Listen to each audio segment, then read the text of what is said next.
Hello एमर्स, एक बार पुनः हम लोग आ गए हैं अपने लेक्चर एंड टॉपिक को आगे बढ़ाने के लिए।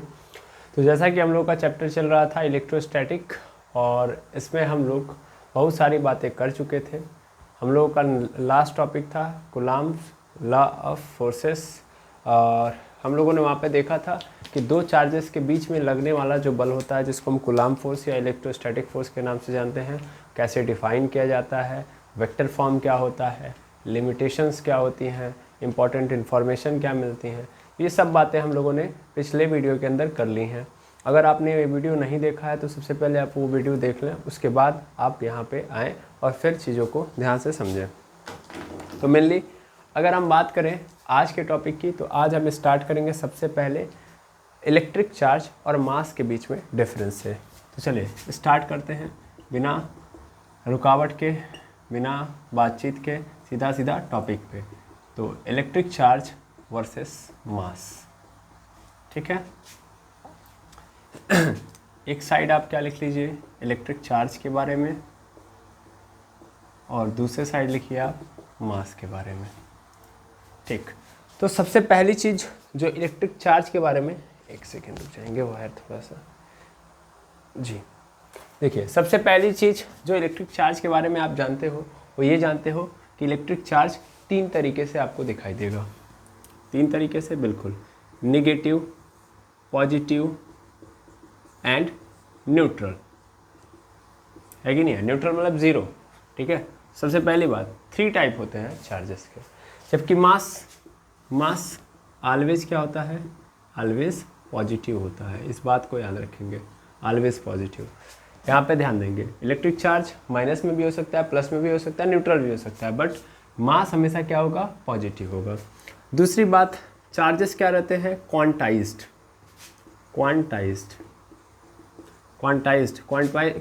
का मतलब Q बराबर NE, यानी हमेशा जो चार्जेस होंगे वो एक इलेक्ट्रॉन के चार्ज के इंटीग्रल मल्टीपल के फॉर्म में होगा, ठीक है।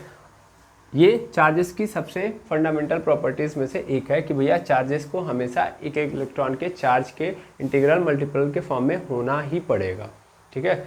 अगर कोई भी आप चार्ज ले रहे हो और वो चार्ज डिविजिबल नहीं है 1.6 × 10⁻⁹ कूलम्ब से, तो इसका मतलब वो चार्ज एग्जिस्ट ही नहीं करेगा, ठीक।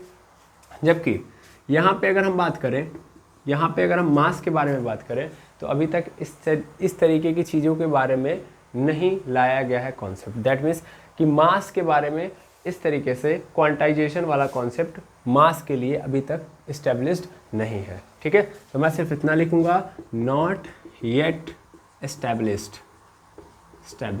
यानी इसके बारे में अभी कोई जानकारी नहीं दी गई कि भैया मास जो होगा इस फॉर्म में होगा। नहीं, मास 0.5 kg भी होता है, मास 0.1 kg भी होता है। तो मास किसी भी फॉर्मेट में हो सकता है, डेसिमल के फॉर्मेट में, इंटीग्रल के फॉर्मेट में, लेकिन यहाँ पे ऐसा नहीं है कि क्वांटाइज्ड होता है या सिंपली एक छोटे से पार्टिकल के इंटीग्रल, ऐसा कोई स्मॉलेस्ट पार्टिकल नहीं है और स्मॉलेस्ट पार्टिकल के इंटीग्रल मल्टीपल के फॉर्म में होगा। तो ऐसा कोई कॉन्सेप्ट अभी तक मास के लिए नहीं दिया गया है। ये सबसे इम्पॉर्टेंट बात है। तीसरी बात अगर आप देखोगे, तीसरी बात, तो चार्ज जो होते हैं does not depend upon speed. अब स्पीड के ऊपर डिपेंड नहीं होते। दैट मीन्स स्पीड बढ़ाओ घटाओ, देखो डिपेंड करने का मतलब कि स्पीड में यदि चेंज लाऊं तो चार्जेस के अंदर चेंज आए।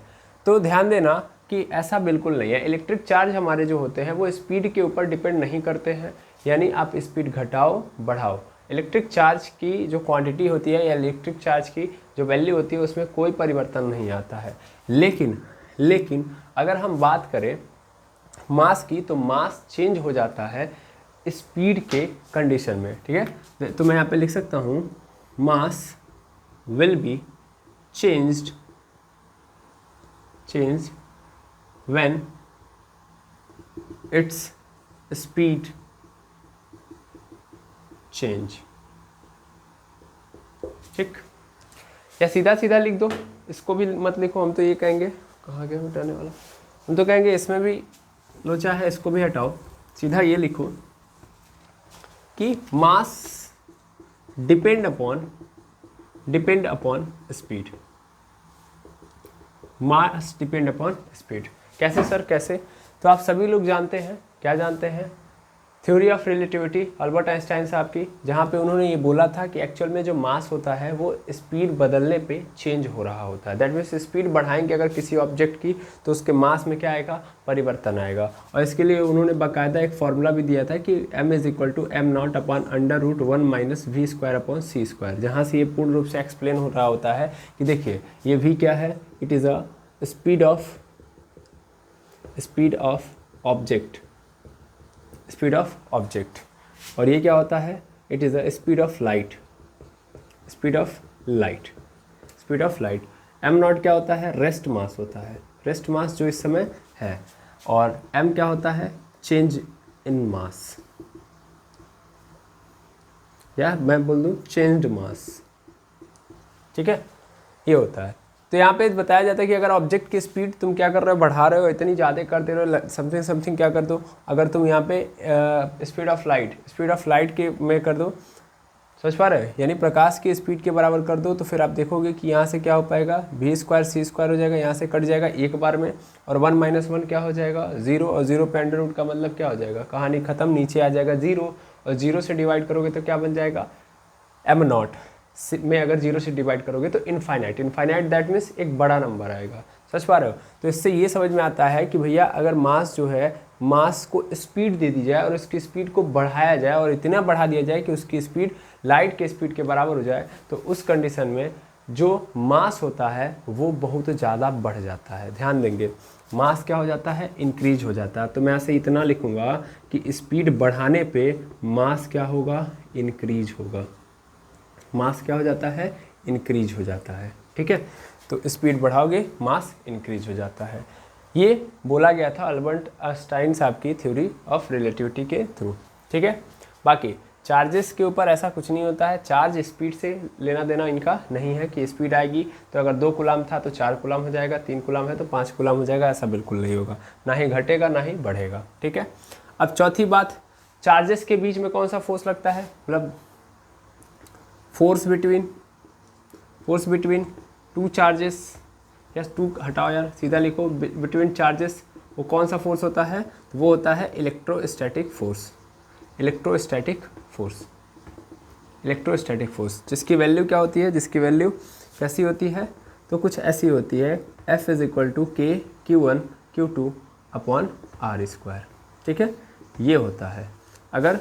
अगर मेरा एक है Q1 और एक है Q2, अगर ये R दूरी पे रखा गया है तो इसके बीच में लगने वाला जो बल होगा ये होगा।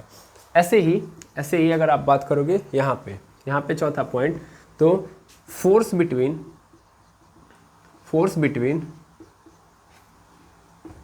मास के बीच में लगने वाला फोर्स क्या कहलाता है, इसको हम लोग ग्रेविटेशनल फोर्स कहते हैं। कौन सा फोर्स, ग्रेविटेशनल फोर्स। तो ग्रेविटेशनल फोर्स कहते हैं, और ग्रेविटेशनल फोर्स की जो वैल्यू होती है वो कुछ ऐसी होती है कि F is equal to capital G m1 m2 upon R square. ठीक है, m1 m2 upon R square. जब 2 मासेस हैं, जैसे कि m1 है और एक m2 है, अगर ये R डिस्टेंस पे रखे गए हैं तो उस कंडीशन में इनके बीच में लगने वाला जो फोर्स होगा वो ग्रेविटेशनल फोर्स कहलाएगा। और यहाँ पे आपको इस तरीके से फोर्स कैलकुलेट करते हुए नजर आएंगे आप लोग, और ये फार्मूला है। देखिए, ये जो फार्मूला है ये सर आइजैक न्यूटन साहब ने दिया है, और ये किसने दिया है, तो ये कूलाम साहब ने दिया है। ठीक है, चार्ल्स ऑगस्टीन डी कूलाम, पूरा नाम आप सभी लोग जानते हैं। सबसे पहले सर आइजैक न्यूटन ने दिया था, मैंने आपको इसके पहले भी बताया था, और इन दोनों में बहुत सारी सिमिलरिटीज़ भी हैं। ठीक है ना, कभी सिमिलरिटीज़ भी आगे देख लेंगे। अच्छा, इसके अलावा अगर आप बात करोगे तो यहाँ पे एक और बात आएगी, एक नई बात और समझो कि मेनली जो होते हैं ये जो फोर्सेस होते हैं, यानी ये जो फोर्स होता है वो कैसा होता है, 2 टाइप का होता है, इसका नेचर 2 तरीके का होता है। मैं यहाँ पे लिखूँ कि इलेक्ट्रोस्टैटिक फोर्स का जो नेचर होता है वो अट्रैक्टिव भी होता है और रिपल्सिव भी होता है। जबकि अगर ग्रेविटेशनल फोर्स की बात करोगे तो ग्रेविटेशनल फोर्स का जो नेचर होता है, ग्रेविटेशनल फोर्स का नेचर वो कैसा होता है, तो वो केवल और केवल एक होता है, केवल और केवल अट्रैक्टिव होता है, मतलब ये रिपेल नहीं करता है। इस फोर्स का काम है केवल और केवल अपनी ओर आकर्षित करना, है कि नहीं है।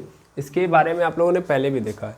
जब मान लीजिए अट्रैक्टिव कब होगा, जब प्लस क्यू और माइनस क्यू, मतलब दो चार्जेस हैं और क्या बोलते हैं अपोजिट बिहेवियर के हैं या अपोजिट चार्ज है। सीधा सीधा मतलब अट्रैक्टिव कब होगा, जब अपोजिट चार्जेस एक पास आएंगे तो।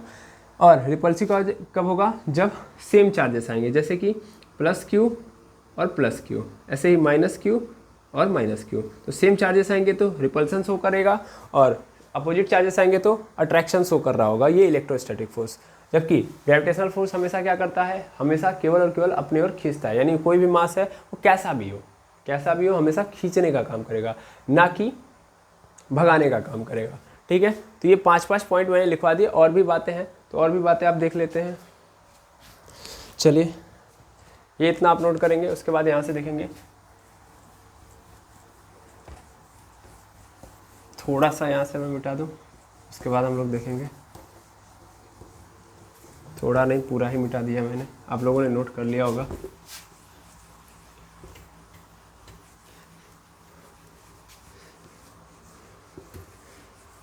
चलिए, दो प्रमुख और बातें हैं, उनको भी नोट कर लीजिए। तो भैया जो इलेक्ट्रोस्टैटिक होते हैं, इलेक्ट्रोस्टैटिक फोर्स जो होते हैं वो कैंसल आउट भी करते हैं। इलेक्ट्रोस्टैटिक फोर्स क्या करते हैं, cancel out different charges, different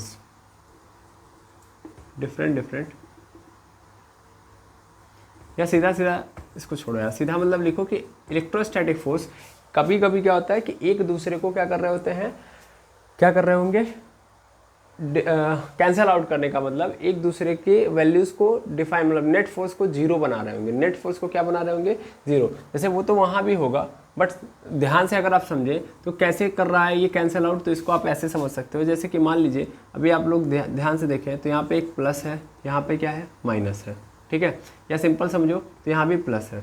ठीक है, प्लस है, तो ये होगा क्या कि ये वाला इधर की ओर फोर्स लग रहा होगा, मतलब इसको Q1 ले लेते हैं, इसको Q2 ले लेते हैं। ठीक है ना, और दोनों पे कैसा चार्ज है, प्लस चार्ज है। अब सही रहेगा। तो आप देखोगे कि जो F21 है, ठीक है ना, F12 और इधर की ओर कौन सा फोर्स लगेगा, F21। तो ये जो F21 है ये इसके क्या है, अपोजिट डायरेक्शन में है। देखिए दोनों की डायरेक्शन क्या है, अपोजिट है। तो क्या होगा, आप लिखते हो ना कि F21 is equal to minus F12 लिखते हो। इससे क्या हो रहा है, नेट फोर्स अगर देखोगे यानी दोनों को ऐड करेंगे तो क्या मिलेगा हमको, जीरो मिलेगा। यानी इसके ऊपर ये वाला जो फोर्स लग रहा है, ये इसके ऊपर जो फोर्स लगा रहा है, क्या हो रहा है, मतलब F12 वो क्या कर दे रहा है, कैंसिल कर दे रहा है, इसको कैंसिल कर दे रहा है। कौन कैंसिल कर दे रहा है, ये F21, इसके ऊपर जो फोर्स लग रहा है। समझ पा रहे हो, फिर से ये इसके ऊपर फोर्स लगा रहा है, तो कौन सा फोर्स है, F12। तो F12 लग रहा है, इस फोर्स को कैंसल आउट कर दे रहा है कौन, F21। क्लियर है, मतलब ये इसको इधर की ओर खींच रहा है, तो जितने बल से ये इधर की ओर खींच रहा है उतने ही बल से ये इधर की ओर खींच ले रहा है। इस कारण ये दोनों के दोनों एक ही जगह पे एक ही पोजीशन में बने हुए हैं, दैट मीन्स कैंसल आउट कर दे रहा है। समझ पा रहे हैं, जबकि ऐसा यहाँ पे बिल्कुल नहीं होता है। डिफरेंट बॉडीज के अंदर यहाँ पे ग्रेविटेशनल फोर्स क्या नहीं करता है, कैंसल आउट नहीं करता है। तो ये आपका छठा पॉइंट है कि gravitational force never cancel out to each other, to different forces। ठीक है, ये बात आप याद रखिएगा। सातवीं बात समझिएगा, यहाँ पे ये है कि भैया कोई भी चार्ज बॉडी है तो चार्ज बॉडी के पास मास जरूर होगा।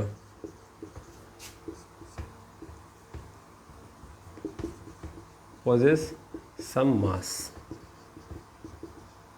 ये याद रखिएगा। कोई भी चार्ज बॉडी है तो उसके पास मास जरूर होगा। जबकि ऐसा जरूरी नहीं कि कोई भी ऑब्जेक्ट है जिसका मास है उसके पास चार्ज हो, वो हो भी सकता है, नहीं भी हो सकता है। ठीक है, तो मैं बोल सकता हूँ कि कोई भी बॉडी, ठीक है ना, कोई भी बॉडी हो, mass always but charge charge may be or may not, सीधा मतलब ये है। एकदम सिंपल, समझ में भी आ रहा होगा, इसमें कुछ भी ऐसा नहीं है। ग्रेविटेशनल फोर्स के पास ऐसा कोई प्रॉपर्टी नहीं होता है, इसलिए एक दूसरे को कैंसिल आउट नहीं करता है। जबकि यहाँ पे देखोगे तो चार्ज बॉडी है, मतलब मैं सपोज कर ले रहा हूँ कि ये मार्कर है, इस मार्कर के ऊपर क्या आ गया, चार्ज आ गया, ठीक है।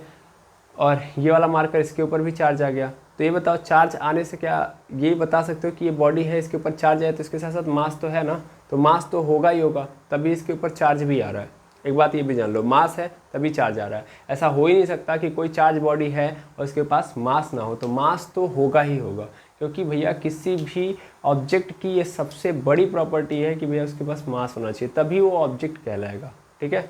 और ऑब्जेक्ट मतलब मास, मास मतलब जानते हो छोटे छोटे पार्टिकल, छोटे छोटे एटम होंगे ही होंगे। अच्छा, चार्ज ऊपर से नहीं ना आ रहा है, चार्ज उन्हीं एटम से आ रहा है। अगर एटम है तो मास है, सीधी बात है। तो कोई भी चार्ज बॉडी है तो उसके पास मास ज़रूर होगा, मास ज़रूर होगा। लेकिन ज़रूरी नहीं कि कोई भी बॉडी है उसके पास मास हो, उसके साथ साथ चार्ज भी हो, ऐसा बिल्कुल नहीं है। मास तो होगा ही होगा, चार्ज बॉडी है तो भी, नहीं चार्ज बॉडी है तो भी। लेकिन चार्ज होगा या नहीं होगा ये आप सभी लोग जानते हैं। जैसे ये मार्कर के पास ये भी चार्ज है नहीं, लेकिन मास है, बिल्कुल है, मास है, चार्ज नहीं है। अच्छा, जब मैंने इसके ऊपर रब किया, रब करने से क्या होगा, इसके ऊपर चार्ज आ जाएगा। तो अब क्या इसके पास मास है, अब क्या इसके पास मास है, बिल्कुल अभी भी इसके पास क्या है, मास है, अभी भी इसके पास क्या है, मास है, लेकिन चार्ज भी है, ठीक है। तो ये दोनों हो सकता है। इसमें हमेशा याद रखेंगे कि मास होगा ही होगा, चार्ज होगा भी है, और मतलब हो भी सकता है और नहीं भी हो सकता है, ठीक है। तो ये दोनों डिफरेंस, मेजर डिफरेंस थे, ठीक है। इतना आप पहले क्लिक करिए। चलिए अब कुछ और बातें जान लेते हैं हम लोग। अब बातें हम कहाँ से समझेंगे, मेनली अब हम देख रहे होंगे, डिफरेंस देख रहे होंगे कहाँ पे, electrostatic, static force, force and gravitational force. ये तो चार्ज और मास का था कहानी, अब इनके बीच में देख लेते हैं,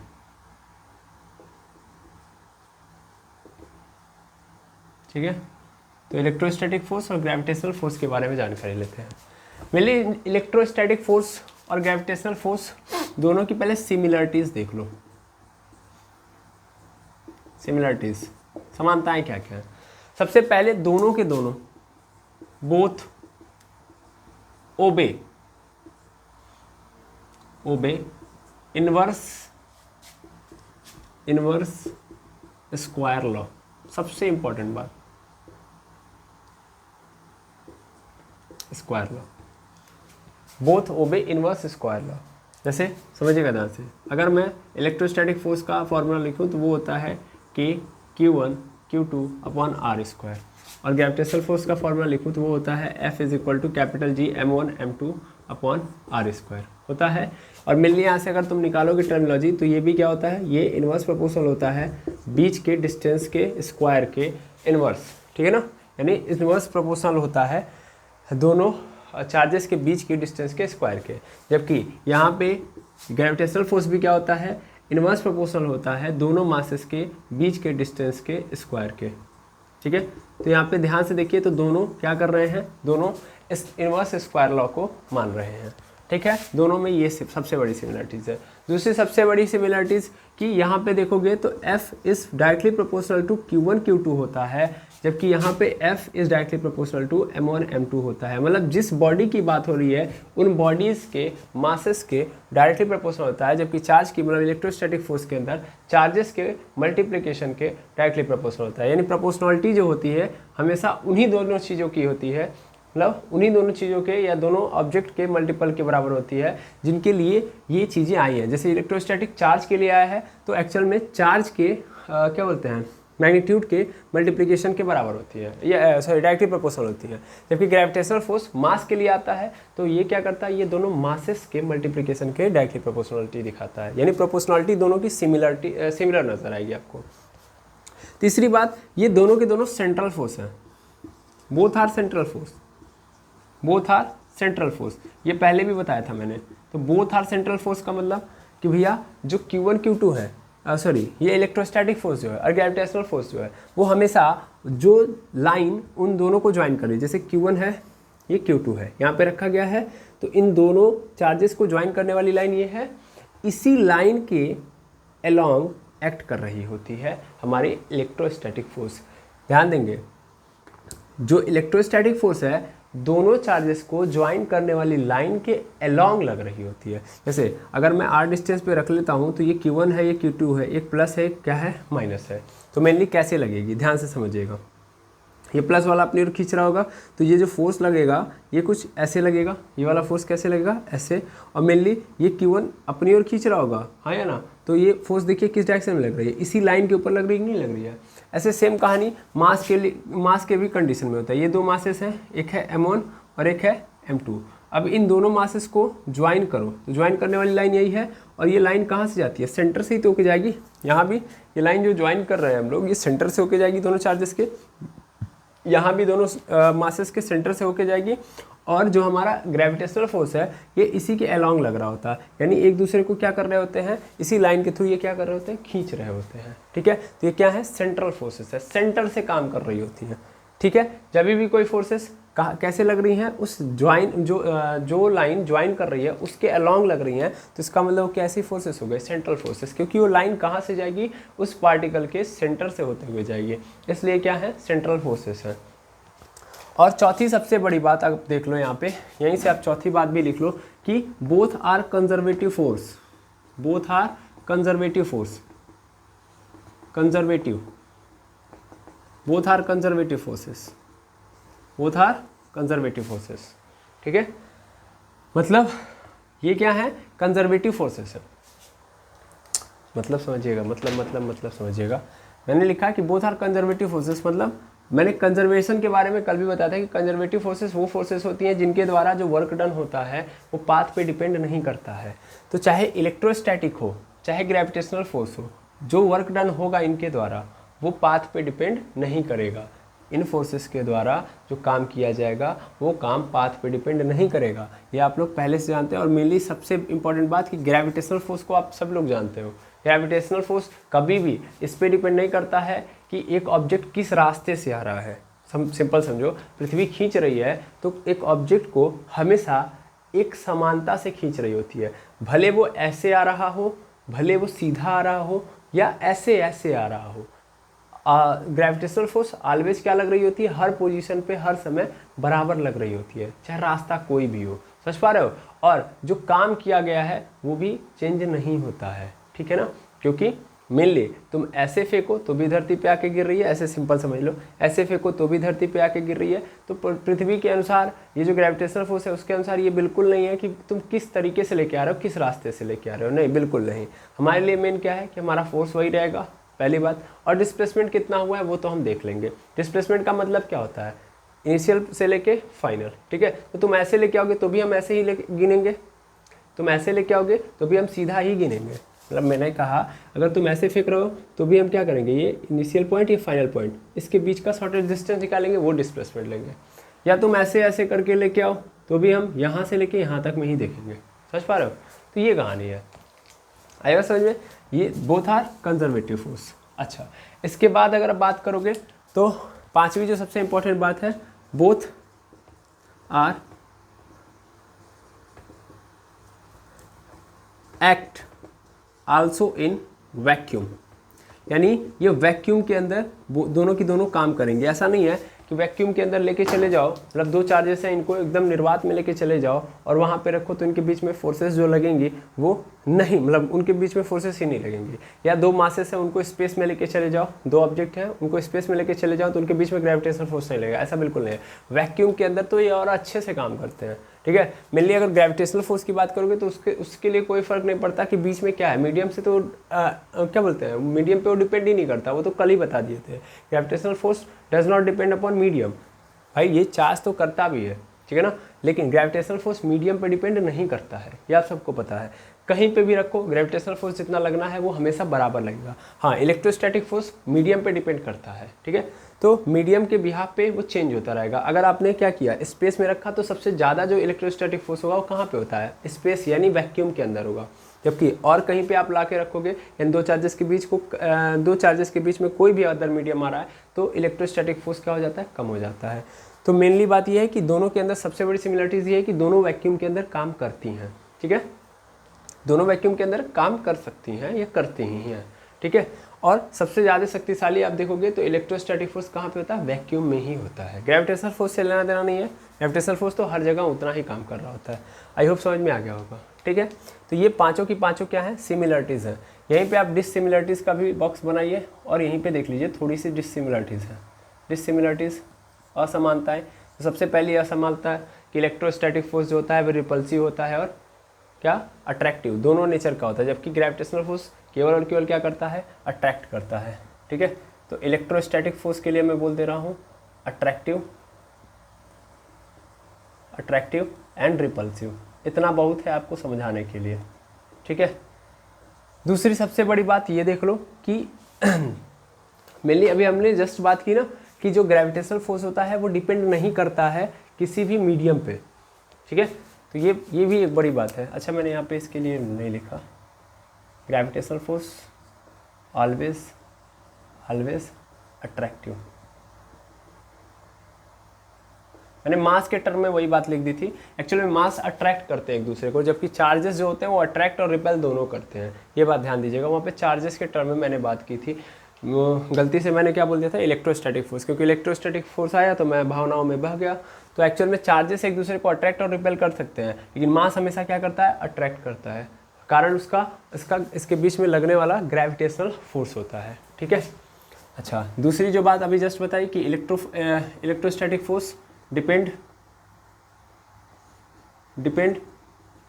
अपॉन मीडियम पे डिपेंड करता है, जबकि gravitational force does not depend upon, free होता है, ये फ्री होता है किससे, मीडियम से लेना देना नहीं है, हाँ या ना, बिल्कुल।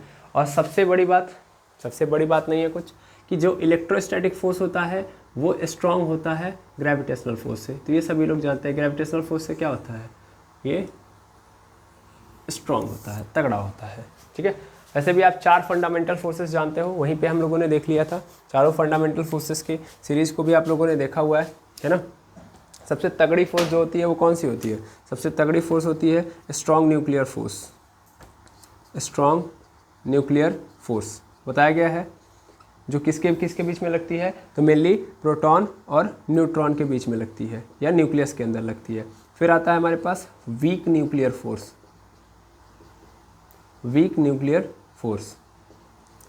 और फिर आता है हमारे पास इलेक्ट्रोस्टैटिक फोर्स या इलेक्ट्रोमैग्नेटिक फोर्स, या सीधा बोलो इलेक्ट्रोस्टैटिक फोर्स, ठीक है, इलेक्ट्रोस्टैटिक फोर्स। और सबसे कमज़ोर जो होती है वो कौन सी होती है, ग्रेविटेशनल फोर्स। लेकिन ये जितना कमज़ोर होती जाती है उतना ही इसका रेंज भी क्या होते जाता है, बढ़ते जाता है। तो सबसे ज़्यादा रेंज वाली अगर फोर्स है कोई तो ग्रेविटेशनल फोर्स है। ये भी कम रेंज की नहीं है, ये भी ज़्यादा ही रेंज की है, ऐसी बात नहीं है, ठीक है। तो इसकी तो इनफाइनाइट रेंज होती है, रेंज अगर इसकी बात करोगे तो रेंज कैसी होती है इसकी, इनफाइनाइट, ठीक है ना, इसकी इनफाइनाइट रेंज होती है, ध्यान देंगे। जबकि इसकी रेंज कहाँ से कहाँ तक, 10⁻⁻15 से लेके 10⁻18 मीटर तक होती है, ठीक है। ये दोनों बातें याद रखेंगे। आई होप आपको इलेक्ट्रिक चार्ज और मास के बारे में समझ में आ गया होगा, इलेक्ट्रोस्टैटिक फोर्स और ग्रेविटेशनल फोर्स के बारे में भी समझ में आ गया होगा।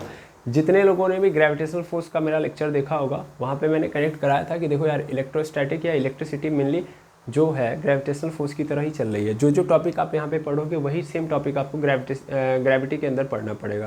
जैसे अभी तक हम लोगों ने इलेक्ट्रोस्टैटिक फोर्स पढ़ा तो वहाँ पे ग्रेविटेशनल फोर्स पढ़ना पड़ा। अब हम जस्ट इसके बाद सुपर पोजिशन प्रिंसिपल पढ़ेंगे चार्जेस की, वहाँ भी हमको सुपर पोजिशन प्रिंसिपल पढ़ना पड़ता है मासेस का। फिर उसके बाद फिर हम देखते हैं कि क्या बोलते हैं, इलेक्ट्रिक फील्ड आता है यहाँ पे, और वहाँ पे ग्रेविटेशनल फील्ड आता है। समझ पा रहे हो, तो सेम कहानी चल रही होती है, ठीक है। तो जैसे जैसे आएगा हम लोग उसके बारे में भी बात करते जाएंगे। अगर मैं सपोज नहीं कर पाऊँ तो लास्ट में हम लोग एक ही बार क्या कर लेंगे, ग्रेविटी और इलेक्ट्रोस्टैटिक को मिक्स किया जाएगा, एक एक करके फॉर्मूलेस को रखे जाएंगे और एक साथ डिस्क्राइब कर लिया जाएगा। चलिए अब स्टार्ट करते हैं हम लोग सुपर पोजिशन प्रिंसिपल। इतना आप लोगों ने देख लिया होगा, थोड़ा सा राइटिंग का इशू है, बाकी आप समझदार हैं, ठीक है।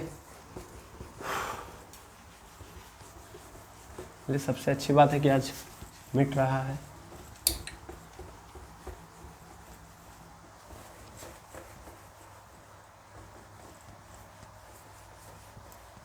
चलिए अब हम बात करेंगे सुपरपोजिशन प्रिंसिपल ऑफ चार्जेस।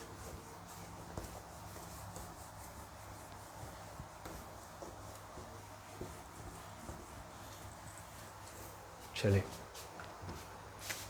हमारे पास आ चुका है superposition principle.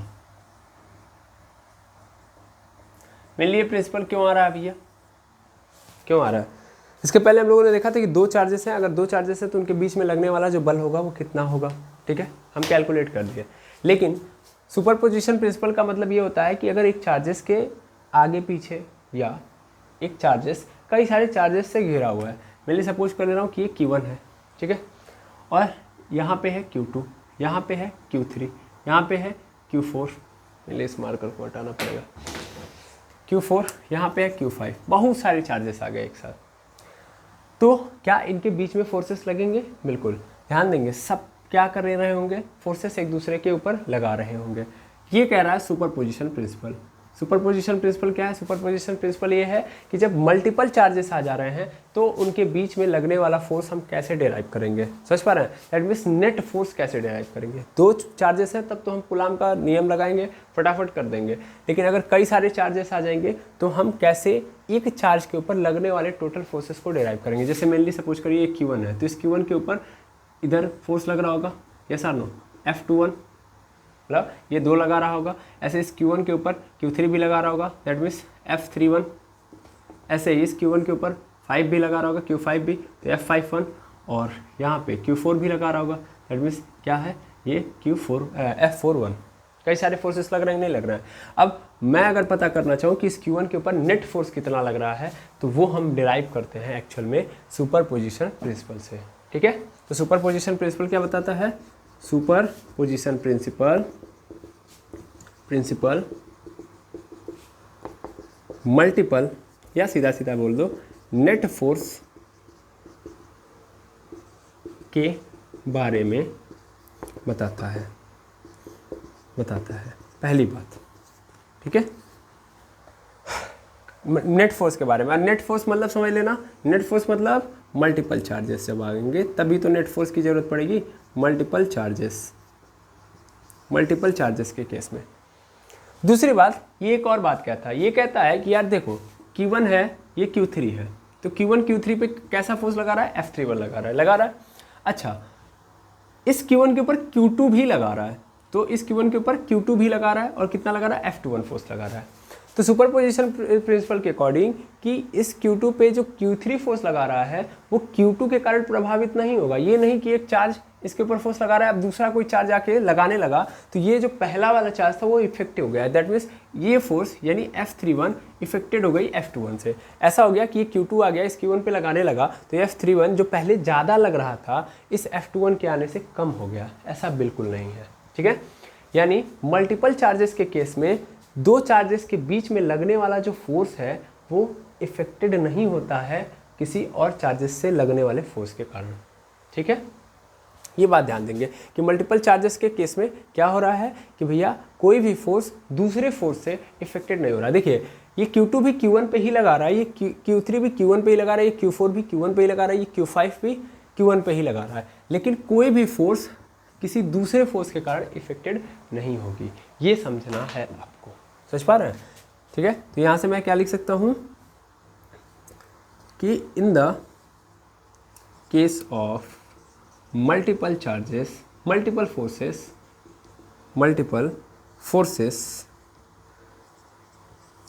any force do not affected by other force, ठीक है। मतलब समझ में आ गया? बिल्कुल, मतलब इसका इससे कोई मतलब नहीं है भैया। ऐसा नहीं है F31 जितना पहले लग रहा था अभी भी उतना ही लगेगा, जीवन भर उतना ही लगेगा, भले ही दूसरा चार्ज आ जाए, भले ही दूसरे फोर्सेस लगने लगे। समझ में आया? बिल्कुल। तो ये बात आपको समझनी है और समझ भी गए होंगे आप लोग, आई थिंक, ठीक है। मेनली सबकी जो बात होती है, मेनली सबकी डायरेक्शन अलग अलग हो सकती है। तो आपके मन में क्वेश्चन आएगा, सर इनका मतलब अगर हमको क्या निकालना हो, अगर हमको निकालना हो टोटल फोर्स। तो टोटल फोर्स निकालने का मतलब फोर्स जानते हो, एफ नेट कैसे निकलेगा। एफ नेट अगर मैं निकालना चाहूँ तो भैया एफ नेट निकालने के लिए मुझे क्या करना पड़ेगा, सभी फोर्सेस को जोड़ना होगा।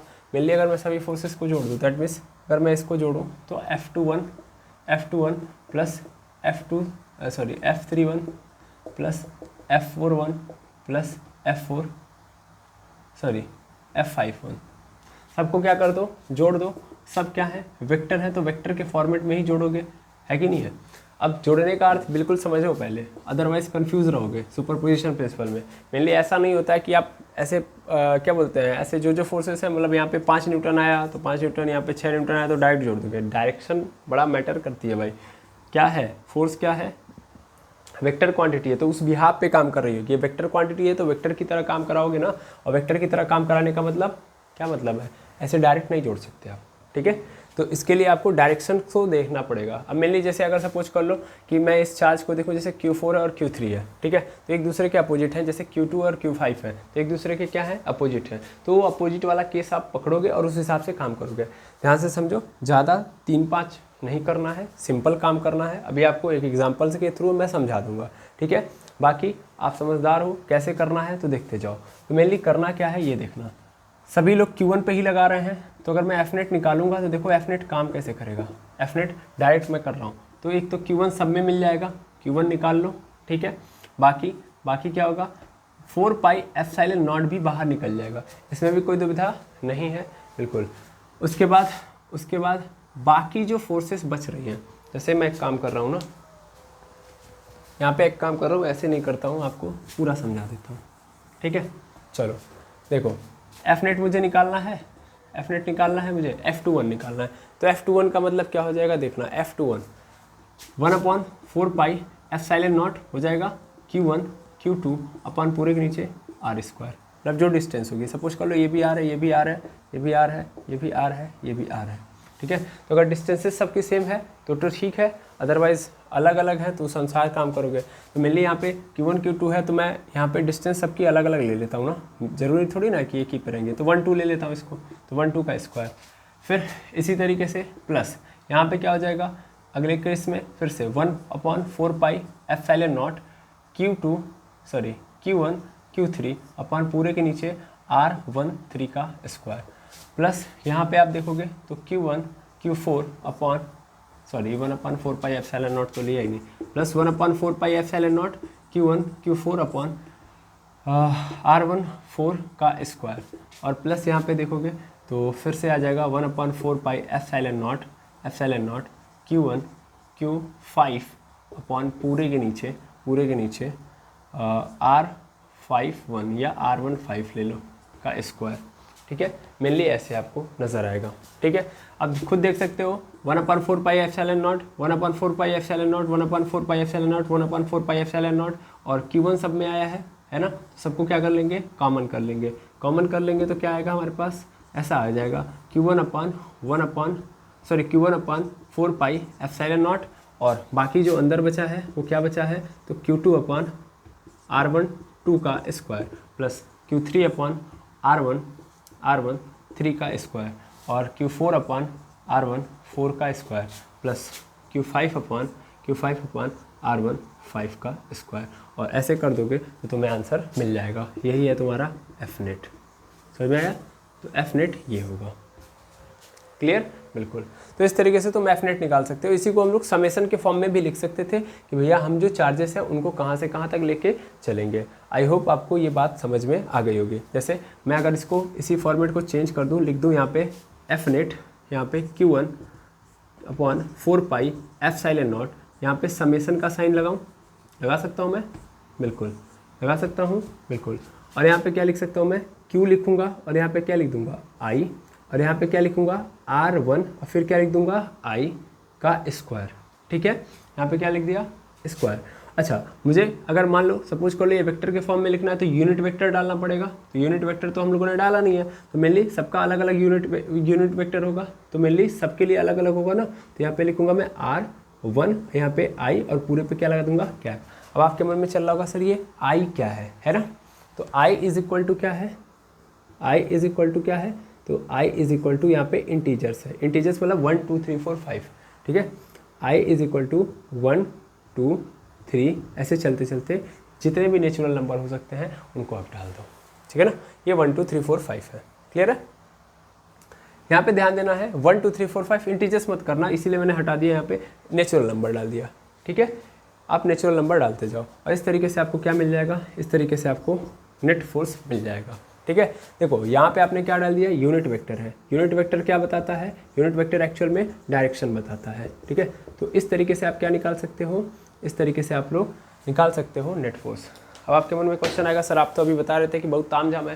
अरे तामझाम है ना, ये है।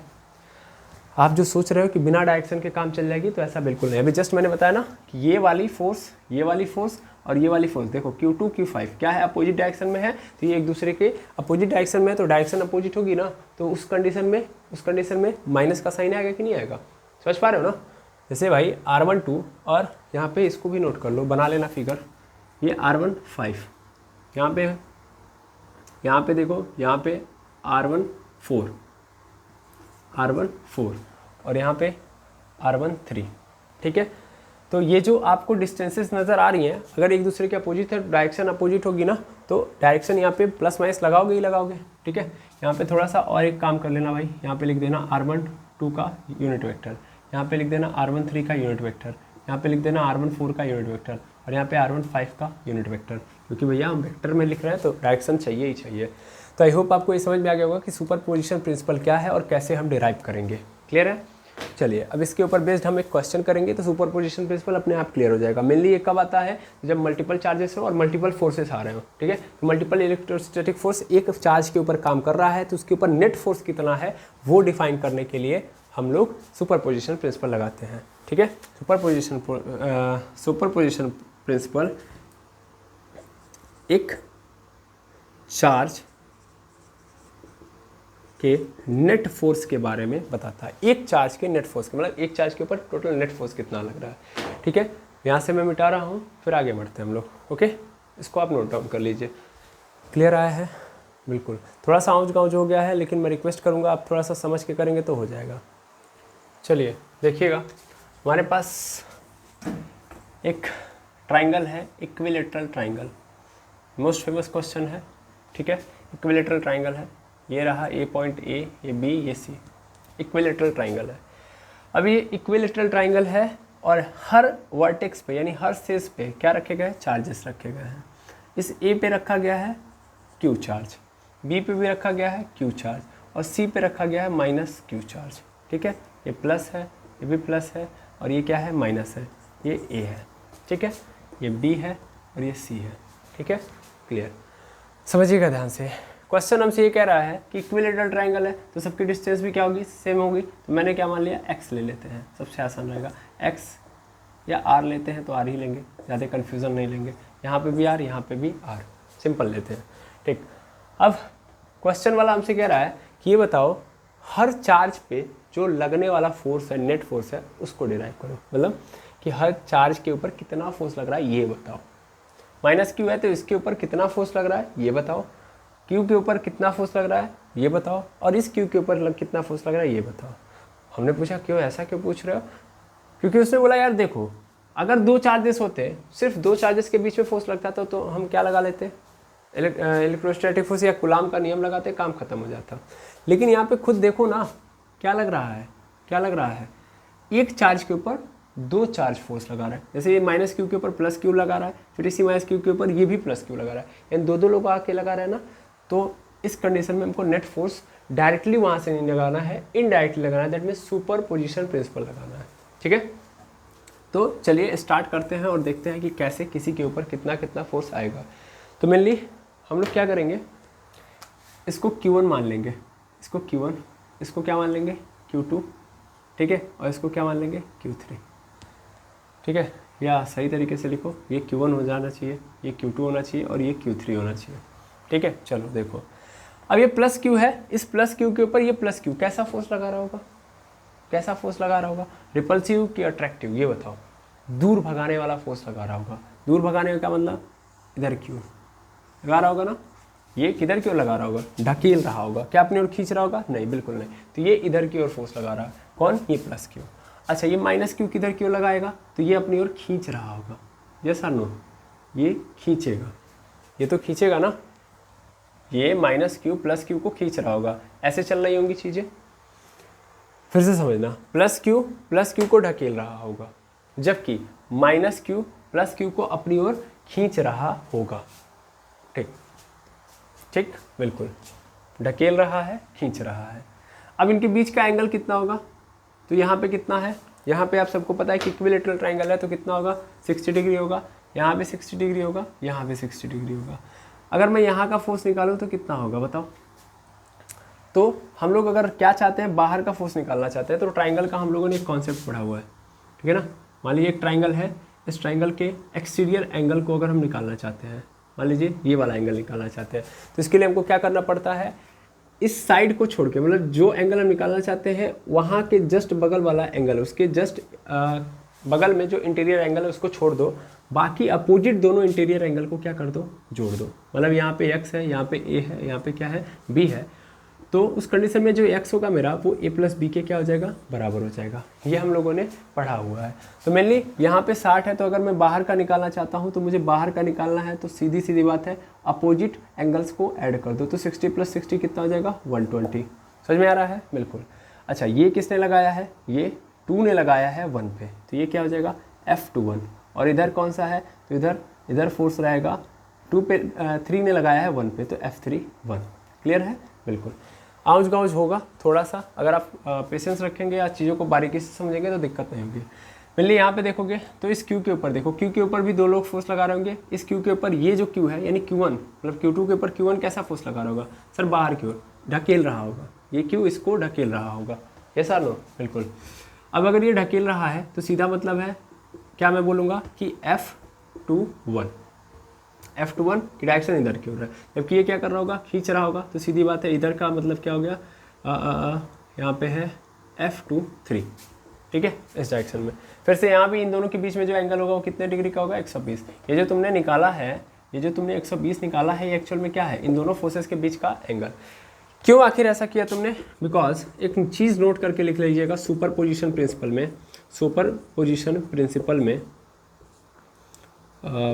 में, कि भैया जो नेट फोर्स होता है वो कैसे निकलता है, vector sum of all forces, सभी फोर्सेस का वेक्टर सम करते हैं तो नेट फोर्स मिलता है, ठीक है। ये सुपर पोजिशन प्रिंसिपल में लिख लीजिएगा। अच्छा इस वाले पे आ जाओ, थोड़ा सा इस वाले पे आ जाओ, तो माइनस क्यू को ये प्लस क्यू क्या कर रहा होगा, अपनी ओर खींच रहा होगा, यस और नो। और इसी तरीके से माइनस क्यू को ये प्लस क्यू क्या कर रहा होगा, खींच रहा होगा। दैट मीन्स इसके अंदर इसकी बात की जाए तो इसके ऊपर जो लग रहा है वो क्या है, F13, ठीक है, हाँ ठीक है, F13। और यहाँ पे देखो फोर्स ऑन 1 ड्यू टू 3, नहीं यहाँ पे F, ये गलत हो गया है, एक्चुअल में फोर्स ऑन 1 ड्यू टू 2 ऐसे होगा। एक्चुअल में यहाँ पे मिस्टेक हो गया है, हमने थोड़ा सा लिखने में मिस्टेक कर दिया है, फोर्स ऑन 2 ड्यू टू 1, ठीक है, ये सही है, ये सही हो गया, F13 हो गया। अच्छा इसको मैंने नहीं लिखा, इसको भी लिख लेता हूँ, फोर्स ऑन 1 ड्यू टू 3, और यहाँ पे हो जाएगा फोर्स ऑन 3 ड्यू टू 1, ऐसे ही फोर्स ऑन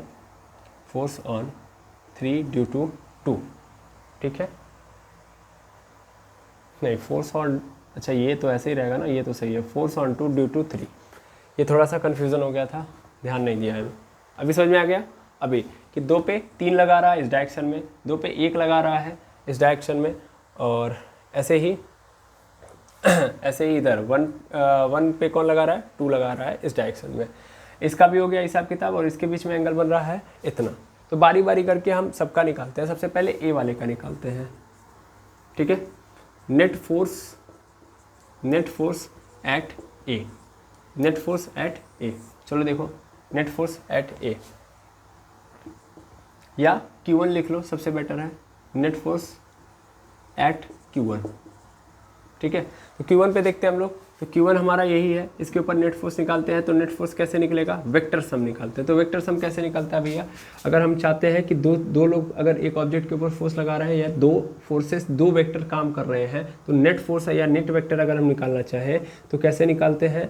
तो उसके लिए हमारे पास तरीका क्या होता है, रिजल्टेंट जो होता है वो रिजल्टेंट ऐसे निकलता है सर, ए स्क्वायर प्लस बी स्क्वायर और 2ab cos theta, 2ab cos theta, ये तरीका होता है रिजल्टेंट निकालने का। कैसे, जब मान लीजिए कि यहाँ पे हमारे सामने एक फोर्स है, एक वेक्टर है ए, एक वेक्टर है बी, तो रिजल्टेंट अगर हम निकालेंगे तो रिजल्टेंट यहाँ से 20 से निकलेगा, हाँ या ना, इनके बीच में होगा, बिल्कुल, तो बीच में आता है। अच्छा, बीच में कब आता है ये भी ध्यान देंगे, ये रिजल्टेंट को हम लोग आर से रिप्रेजेंट करते हैं।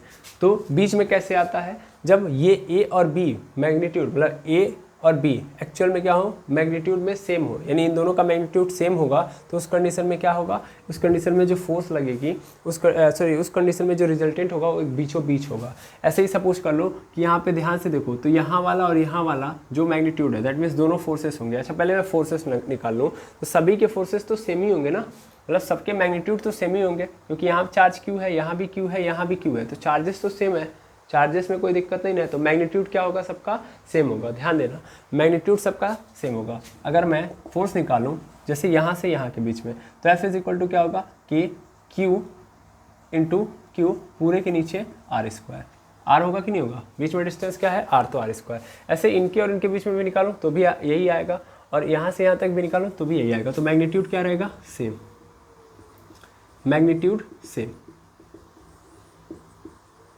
मैग्नीट्यूड सेम, ठीक है। अब समझना ध्यान से, ज़्यादा दिमाग नहीं दौड़ाना है, एफ नेट निकालना है, अपने आप हो जाएगा। तो एफ नेट जो होगा वो कहाँ पे होगा, यानी रिजल्टेंट कहाँ पे होगा, बीचों बीच होगा, कितने डिग्री पे, 60 डिग्री पे होगा। तो उससे हमारा लेना देना नहीं है, कोई मतलब नहीं है, हमें यहाँ पे एफ नेट निकालना है कि इस क्यू के ऊपर कितना फोर्स लग रहा है, टोटल कितना फोर्स लग रहा है।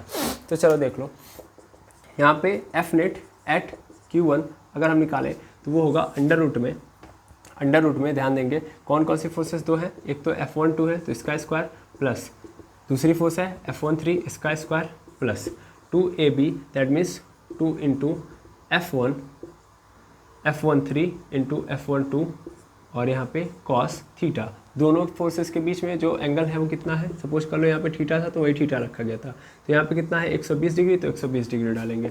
यहाँ पे क्या आएगा F12 का स्क्वायर, दैट मीन्स सीधा मतलब है F12 F13 सेम ही है तो कोई दिक्कत है नहीं, तो सीधा सीधा यहाँ पे क्या लिखो, F ही लिखो, तो F का स्क्वायर, और यहाँ पे क्या लिखो, यहाँ भी F का स्क्वायर ही लिखोगे, और यहाँ पे क्या हो जाएगा 2F का स्क्वायर इंटू cos 120।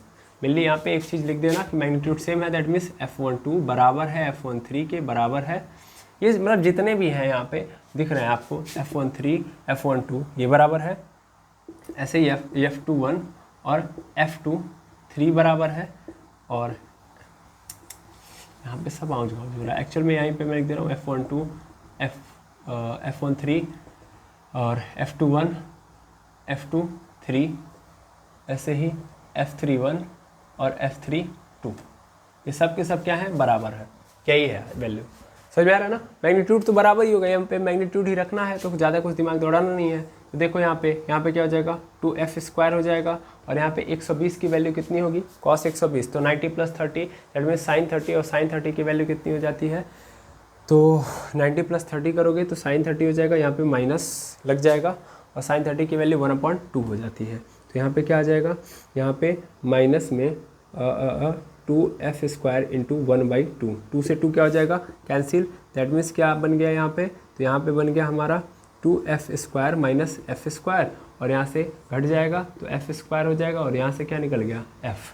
तो इसके ऊपर नेट फोर्स कितना लगेगा, तो इसके मैग्नीट्यूड के बराबर, यानी इतना लगेगा।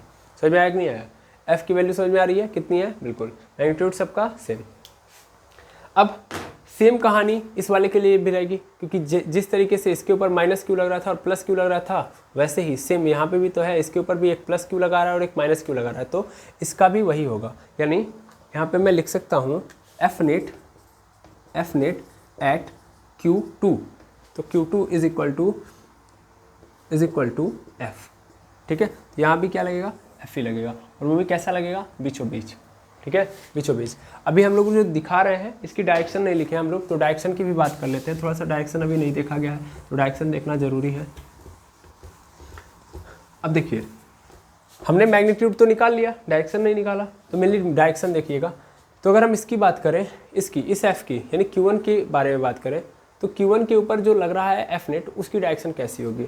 तो इसकी डायरेक्शन एक्चुअल में कैसी होगी? अगर मैं उठा के यहाँ पे रखूँ तो ऐसी होगी ना, बी से लेके सी वाली डायरेक्शन होगी, ऐसा नो। तो मैं यहाँ पे डायरेक्ट क्या लिख सकता हूँ, B C cap, B C cap. ऐसे ही Q2 के ऊपर ये लग रहा है, इसका एफ नेट ये है, एफ नेट Q2 का ये है, और इसकी डायरेक्शन को अगर मैं देखूं तो आपको पता है कि वेक्टर को हम क्या कर सकते हैं, पैरेलली मूव करा सकते हैं। तो मूव कराएंगे तो ये इसकी डायरेक्शन किधर की ओर है, ए से लेके सी तक है। तो यानी मैं यहाँ पे क्या लिख सकता हूँ, F net at Q2 is F into A C cap. A C cap समझ में आ रहा है ना, ए सी की डायरेक्शन में है, जबकि यहाँ पे Q1 का जो नेट फोर्स लग रहा है वो किधर की ओर लग रहा है भैया, तो F into B C cap यानी बी सी डायरेक्शन में लग रहा है। तो डायरेक्शन भी निकालना सीख लेंगे, बहुत कुछ सीखना है, ठीक है। तो धीरे धीरे समझते जाइए। अब हम देखेंगे किसके ऊपर, Q3 के ऊपर, यानी एफ नेट एट Q3। तो पहले निकाल के देखते हैं हम लोग कितना आता है Q3। तो मेनली यहाँ पे क्या है, सेम कहानी है भैया, निकालोगे तो क्या होगा, F31 का स्क्वायर प्लस F23 का स्क्वायर, ये मैंने इसका लिखा ही नहीं है, F32, ठीक है, F32 होगा। तो F32 का square plus 2 into F1 F31 F32 into cos 60 degree होगा। मेनली अब सबको पता है कि F31 का स्क्वायर मतलब F ही होगा, तो F का स्क्वायर यहाँ पे भी F का स्क्वायर होगा, यहाँ पे भी F का स्क्वायर ही होगा, और यहाँ पे क्या हो जाएगा 2F स्क्वायर, और cos 60 की वैल्यू √3/2 होगा। 2 से 2 कैंसिल आउट हो गया, यहाँ पे क्या हो जाएगा, यहाँ पे आपके पास आ जाएगा FF मतलब यहाँ पे 2F स्क्वायर और प्लस यहाँ पे F स्क्वायर और यहाँ पे √3, मेनली √3F स्क्वायर। ये आया कि नहीं आया, सॉरी cos 60 की वैल्यू कितनी होती है, इतनी नहीं होती है, cos 60 की वैल्यू 1/2 होती है, माई मिस्टेक, ठीक है। तो यहाँ पे एक्चुअल में F स्क्वायर बचेगा, इसको ऐड कर दो, क्या मिल गया हमको, 3F स्क्वायर, और 3F स्क्वायर का मतलब हमको मिल गया √3F, यानी इसका जो नेट फोर्स होगा वो कितना होगा, √3F। अभी तो मैग्नीट्यूड निकाला भाई, डायरेक्शन निकालो। तो एक्चुअल में डायरेक्शन इसकी किधर होगी, बीचों बीच होगी। बीचों बीच क्यों हो रही है, बिकॉज रिजल्टेंट अगर दोनों मैग्नीट्यूड अगर सेम है तो उनका रिजल्टेंट उनके बीचों बीच होता है। तो यहाँ भी क्या होगा, इसका एफ नेट जो होगा वो बीचों बीच होगा। तो हम लोग यहाँ पे क्या ले लेंगे, एक अलग से, क्योंकि यहाँ पे अगर देखा जाए तो ये कोई पर्टिकुलर डायरेक्शन नहीं दिखा पा रहा है, क्या दिखा पा रहा है, नहीं दिखा पा रहा है। मतलब जैसे यहाँ पे था तो मैंने इसके बराबर कर दिया, या इसकी डायरेक्शन में दिखा दिया, इस वाले को दिखाना था तो इसके डायरेक्शन में दिखा दिया कि भैया BC के डायरेक्शन में है, लेकिन क्या मैं इसको किसी के डायरेक्शन में दिखा पाऊंगा, नहीं। तो मैं यहाँ पे अलग से क्या ले लूँगा, एक एन कैप ले लूँगा। एन कैप क्या होगा, एन कैप इज़ द, लिख लेंगे, N cap is the angle bisector. N cap क्या है, N cap is the, N cap show the direction of angle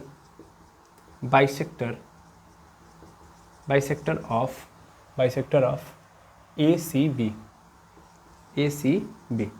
खत्म।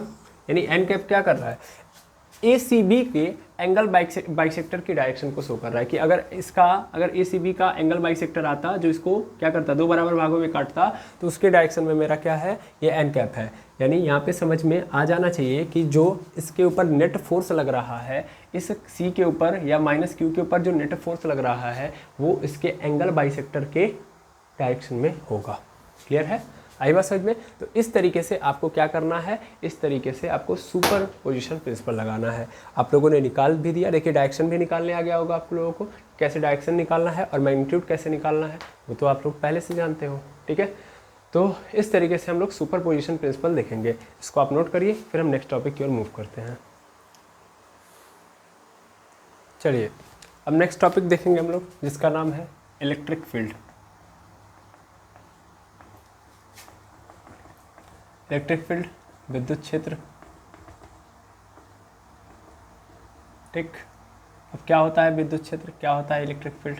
तो मेनली जैसे कि आप सभी लोग जानते हैं कि एक चार्ज है, सपोज करिए ये चार्ज है अपने आप में, तो ये चार्ज के पास ऑब्जर्व किया गया, मेनली ये देखा गया कि मान लो ये चार्ज है, इस चार्ज के पास मान लेते हैं कि हम किसी ऐसे चार्ज को लेके आ रहे हैं जो अपने आप में बहुत छोटू सा है और इतना छोटू सा है कि इसका इतना पावर नहीं है कि दूसरे को अपने पावर से इफेक्ट डाल पाए, मतलब अपने पावर का इफेक्ट डाल पाए। मेनली नहीं समझे सर, मेनली जैसे सभी लोग जानते हैं कि ये पॉजिटिव है, ये भी पॉजिटिव है, तो पॉजिटिव रिपेल करेगा। अब मेनली ये बात समझना, ध्यान से समझना कि ये पॉजिटिव इस पॉजिटिव को रिपेल करेगा, ये वाला इसको रिपेल करेगा, लेकिन मैंने एकदम छोटा सा ले लिया है, इसको हम नाम देते हैं testing charge, testing positive charge. इसको हम लोग सिर्फ और सिर्फ टेस्ट कराने के लिए लेके आ रहे हैं। क्या लेके आ रहे हैं? टेस्ट कराने के लिए। अब क्या टेस्ट करना है समझना ध्यान से। अब टेस्ट कराने के लिए लेके आ रहे हो तो इसका मतलब ये रिपेल करेगा, मतलब इसके पास इतना पावर है कि ये इसको रिपेल करेगा, लेकिन इसके पास इतना पावर नहीं है कि इसको रिपेल करे। समझ पा रहे हो? ये तो एकदम छोटू सा चार्ज है, इसके सामने कुछ भी नहीं है। अब ऐसा नहीं है कि जैसे समझो ये इसको ढकेलेगा, ठीक, लेकिन ये इसके पास इतनी पावर नहीं है कि ये इसको ढकेले, ये समझाना चाह रहा हूँ मैं। तो उसको हम लोग बोलेंगे टेस्टिंग पॉजिटिव चार्ज। ठीक, दैट मीन्स ये अपना इफेक्ट इसके ऊपर नहीं डाल पा रहा है। अब होगा क्या, मेनली समझ रहे हो कि ये इसको रिपेल करना चाहेगा, और ऐसा होता भी है कि प्लस प्लस को रिपेल करेगा। ठीक है, तो एक्चुअल में हमारा पर्पस क्या है, इलेक्ट्रिक फील्ड क्या बताता है ये समझो। इलेक्ट्रिक फील्ड ये बताता है कि सपोज कर लो ये चार्ज क्यू है, तो जब ये इस चार्ज के पास कोई आ रहा है, तो सपोज कर लो कि ये चार्ज इस पॉइंट पे आ रहा है, तो ये चार्ज कितना प्रबल है इस पॉइंट पे, कितना प्रबल है, दैट मीन्स कितना फोर्स इसके ऊपर इस पॉइंट पे लगा सकता है, या यहाँ पे जब ये चार्ज आ रहा है तब कितना फोर्स लगा रहा है, या इस पॉइंट पे आ रहा है तब कितना फोर्स लगा पा रहा है ये, और यहाँ पे है तब कितना फोर्स लगा पा रहा है, ऐसे ही यहाँ पे है तब ये कितना फोर्स लगा पा रहा है। मतलब कि किसी चार्ज की कितनी क्षमता है किसी पर्टिकुलर पॉइंट पे फोर्स लगाने की, ये इलेक्ट्रिक फील्ड हमको बता रहा होता है। इलेक्ट्रिक फील्ड से हमको ये जानकारी मिलती है कि भैया कोई चार्ज है तो उसकी कैपेबिलिटी कितनी है इलेक्ट्रोस्टैटिक फोर्स लगाने की किसी पर्टिकुलर पॉइंट पे। जो मैं बोल रहा हूँ वो पूरे का सारांश है। समझ पा रहे हो? इलेक्ट्रिक फील्ड से हमको क्या पता चलता है कि एक चार्ज की क्षमता कितनी है किसी पर्टिकुलर पॉइंट पे फोर्स लगाने की। दैट मीन्स ये पॉइंट अगर ए मान लेता हूँ तो ए पे ये चार्ज कितना फोर्स एक्सर्ट कर सकता है, कितना फोर्स लगा सकता है। ऐसे ही ये बी पॉइंट पे कितना फोर्स लगा सकता है, बी ले लिया, इसको सी ले लो, इसको डी ले लो, इसको ई ले लो, तो इन मल्टीपल पॉइंट्स पे ये चार्ज कितनी अपनी क्षमता को दिखा सकता है, कितना इलेक्ट्रोस्टैटिक फोर्स लगा सकता है, यही बताता है इलेक्ट्रिक फील्ड, विद्युत क्षेत्र। ठीक है, और ये भी ऑब्जर्व किया गया कि मेनली होता क्या है कि चूंकि आप सब लोगों को पता है कि जो चार्जेस होते हैं वो कैसे होते हैं, वो स्केलर क्वांटिटीज़ हैं। वो क्या है? स्केलर क्वांटिटीज़ है। उनको फ़र्क नहीं पड़ता कि किधर से आ रहा है। दैट मीन्स ये भी समझना ध्यान से कि मान लो ये प्लस क्यू है और हम इस डायरेक्शन से किसी क्यू नॉट को लेके आ रहे हैं, मतलब क्यू नॉट को लेके आ रहे हैं, और किधर से आ रहा है? यहाँ से आ रहा है, इस डायरेक्शन से। ठीक है, या इस पर्टिकुलर पॉइंट पे है, तो ये किधर साइड में है? ये एक्चुअल में राइट साइड में है, इसके राइट साइड में है, राइट हैंड साइड में है ना। ये क्यू नॉट मान लेते हैं वहाँ डिस्टेंस पे रखा गया है, फिर मैं इसको उठा के यहाँ पे रख दिया इसके लेफ्ट साइड में, यानी इस प्लस क्यू के क्या बोलते हैं, लेफ्ट साइड में, लेफ्ट हैंड साइड में, तब और फिर ऊपर रख दिया अपवर्ड साइड में, और अभी भी आर डिस्टेंस पे ही रखा है। समझ पा रहे हो? अभी भी आर डिस्टेंस पे ही रखा है, आर डिस्टेंस है, ये डाउनवर्ड भी रख दिया, सेम कहानी। तो ये देखा गया कि ये प्लस क्यू चारों जगहों पे, चूंकि डिस्टेंस क्या है, बराबर है, तो चारों जगहों पे, इन चारों पॉइंट पे इक्वल फोर्स एक्सर्ट करता है। तो इससे एक बात और समझ में आई कि आप इसके चारों ओर कहीं भी लेके जाओगे, अगर सेम डिस्टेंस रख रहे हो तो ये फोर्स क्या करेगा, ये क्या करेगा, बराबर एक्सर्ट करेगा, बराबर एक्सर्ट करेगा। और अगर ये बराबर एक्सर्ट कर रहा है तो इसका मतलब ये एक स्फीयर के रूप में काम कर रहा है। यानी इलेक्ट्रिक फील्ड कैसे होती है? स्फेरिकली काम कर रही होती है, स्फेरिकली वर्क कर रही होती है। यानी इलेक्ट्रिक फील्ड की जो सिमेट्री होती है वो कैसी होती है? स्फेरिकल होती है, स्फेरिकल सिमेट्री होती है। ये बात याद रखिएगा, चारों तरफ काम कर रही होती है। ठीक है, इलेक्ट्रिक फील्ड क्या बता रही है, ये समझ में आ गया? इलेक्ट्रिक फील्ड क्या बता रही है, बता सकते हो? तो इलेक्ट्रिक फील्ड मेनली डिफाइन करती है, इलेक्ट्रिक फील्ड मेनली क्या डिफाइन करती है, एट अ पॉइंट कितना चार्ज है, at a point defined as the electrostatic force per unit test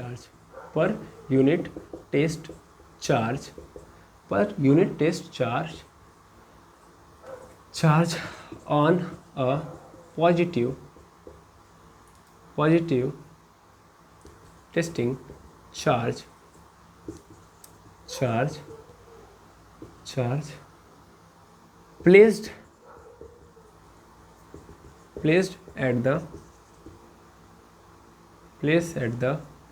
placed at that point।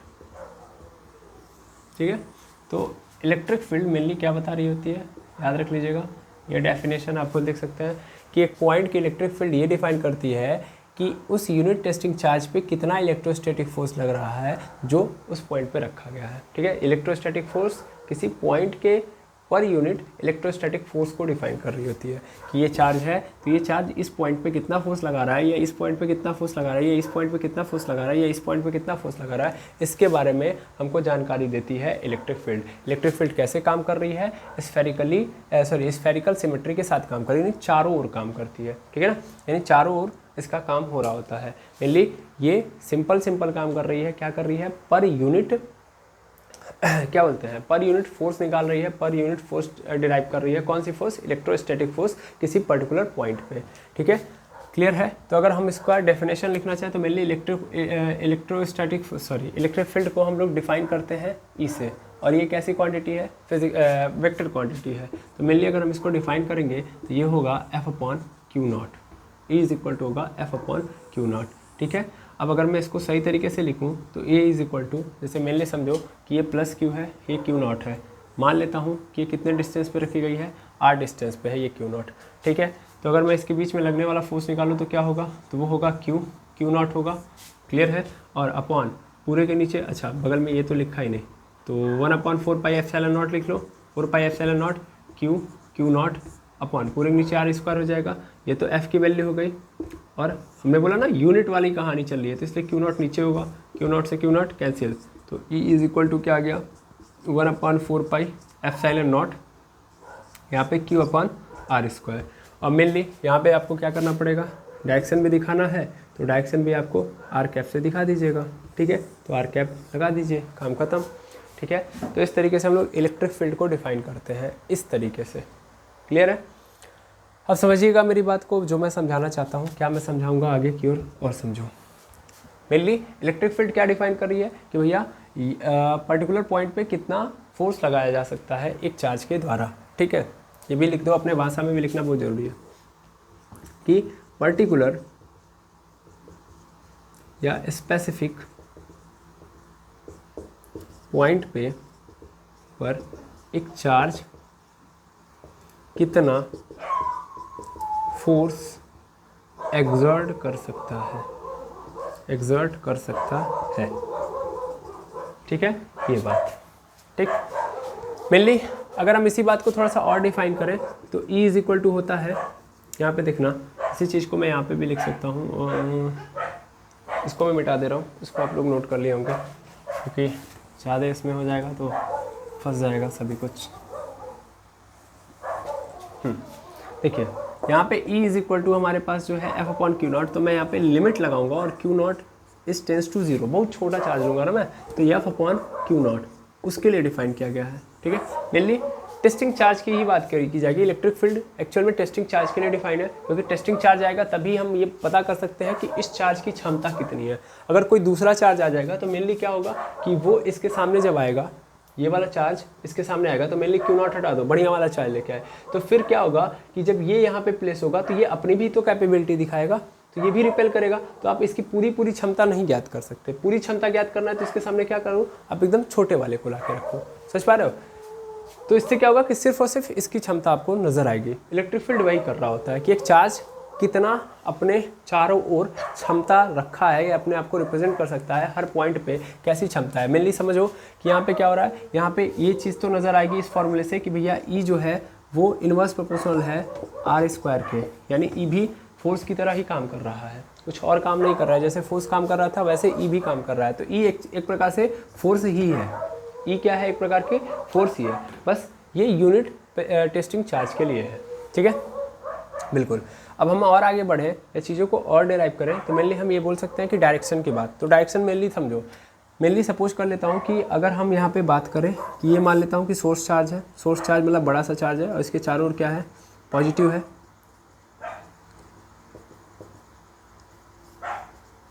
ये सोर्स चार्ज इसको बोलते हैं हम लोग, और यहाँ पे क्या है हमारा क्यू नॉट है। तो ये सोर्स चार्ज क्या है, पॉजिटिव है, और ये क्यू नॉट भी क्या है, पॉजिटिव है। तो इसके ऊपर ये फोर्स कैसा एक्सर्ट करेगा, इधर की ओर, है ना। तो जिस डायरेक्शन में फोर्स क्या करेगा, लगाएगा, मतलब सपोज कर लो इस डायरेक्शन में फोर्स लगा रहा है तो इसी डायरेक्शन में एक्चुअल में इलेक्ट्रिक फील्ड भी होगी। तो इलेक्ट्रिक फील्ड की भी डायरेक्शन क्या होगी, इधर ही होगी। तो मेनली एक बात याद रखिएगा कि इलेक्ट्रिक फील्ड की जो डायरेक्शन होती है वो किस डायरेक्शन में होती है, फोर्स की डायरेक्शन में, क्योंकि फोर्स भी क्या होता है, वेक्टर क्वांटिटी है, और इलेक्ट्रिक फील्ड भी क्या है, वेक्टर क्वांटिटी है। तो इलेक्ट्रिक फील्ड और फोर्स की जो डायरेक्शन होगी वो क्या होगी, सेम होगी। ठीक है ना। तो यहाँ पे ये भी लिख लो कि डायरेक्शन ऑफ इलेक्ट्रिक फील्ड,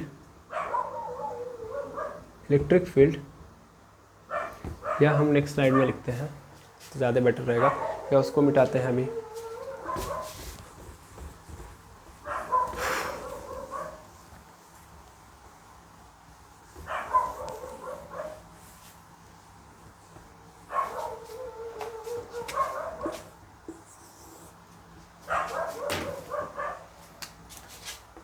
सीधा लिखो, जिस डायरेक्शन में फोर्स जिस डायरेक्शन में पॉजिटिव टेस्ट चार्ज पर फोर्स लगेगा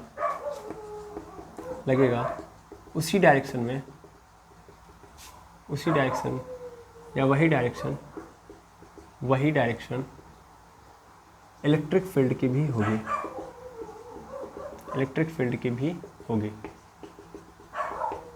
ठीक है, ये बात याद रखो। और मेरे ओर से लिख लेना कि भैया इलेक्ट्रिक फील्ड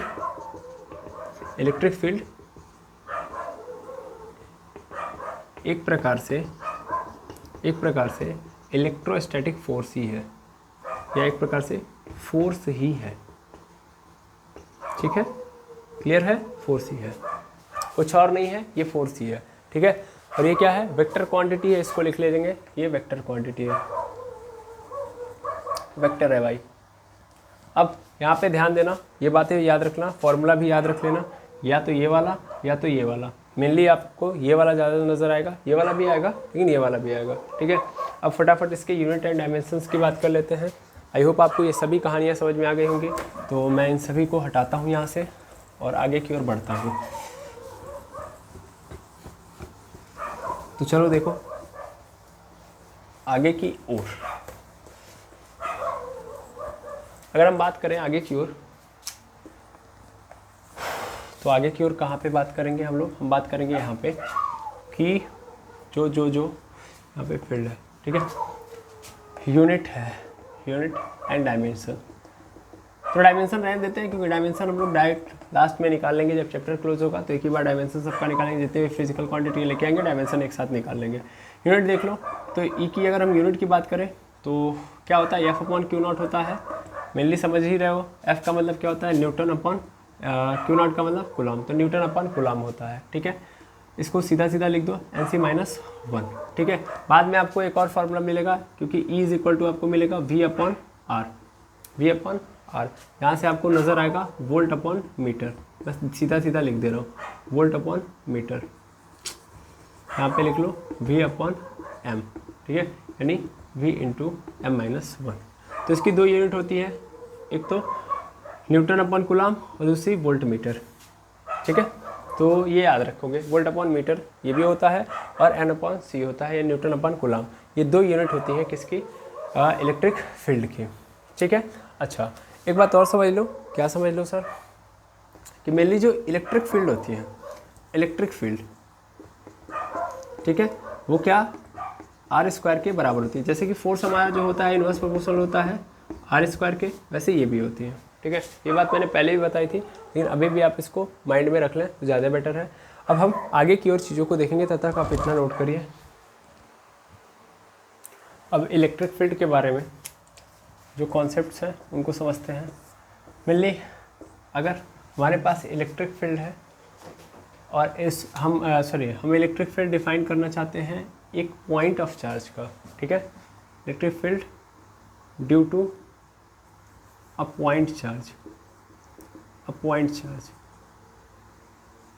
सीधा मतलब ये है कि हम एक पॉइंट चार्ज की कैपेबिलिटी निकालना चाहते हैं, ठीक है। तो उस कंडीशन में जैसे कि मान लो मेरे पास यहाँ पे Q है और अभी जस्ट हम लोगों ने लिया था Q0 है, सपोज कर लो ये R डिस्टेंस पे रखी गई है, तो इसके द्वारा इस पर्टिकुलर पॉइंट पे कितना फोर्स लगाया जा सकता है उसका हम लोग कैसे निकालेंगे, इलेक्ट्रिक फील्ड के थ्रू, है ना। तो इज इक्वल टू हम क्या डाल देंगे F/Q0 और सीधा R वेक्टर ऐसे डाल देंगे, R का यूनिट वेक्टर डाल देंगे मेनली।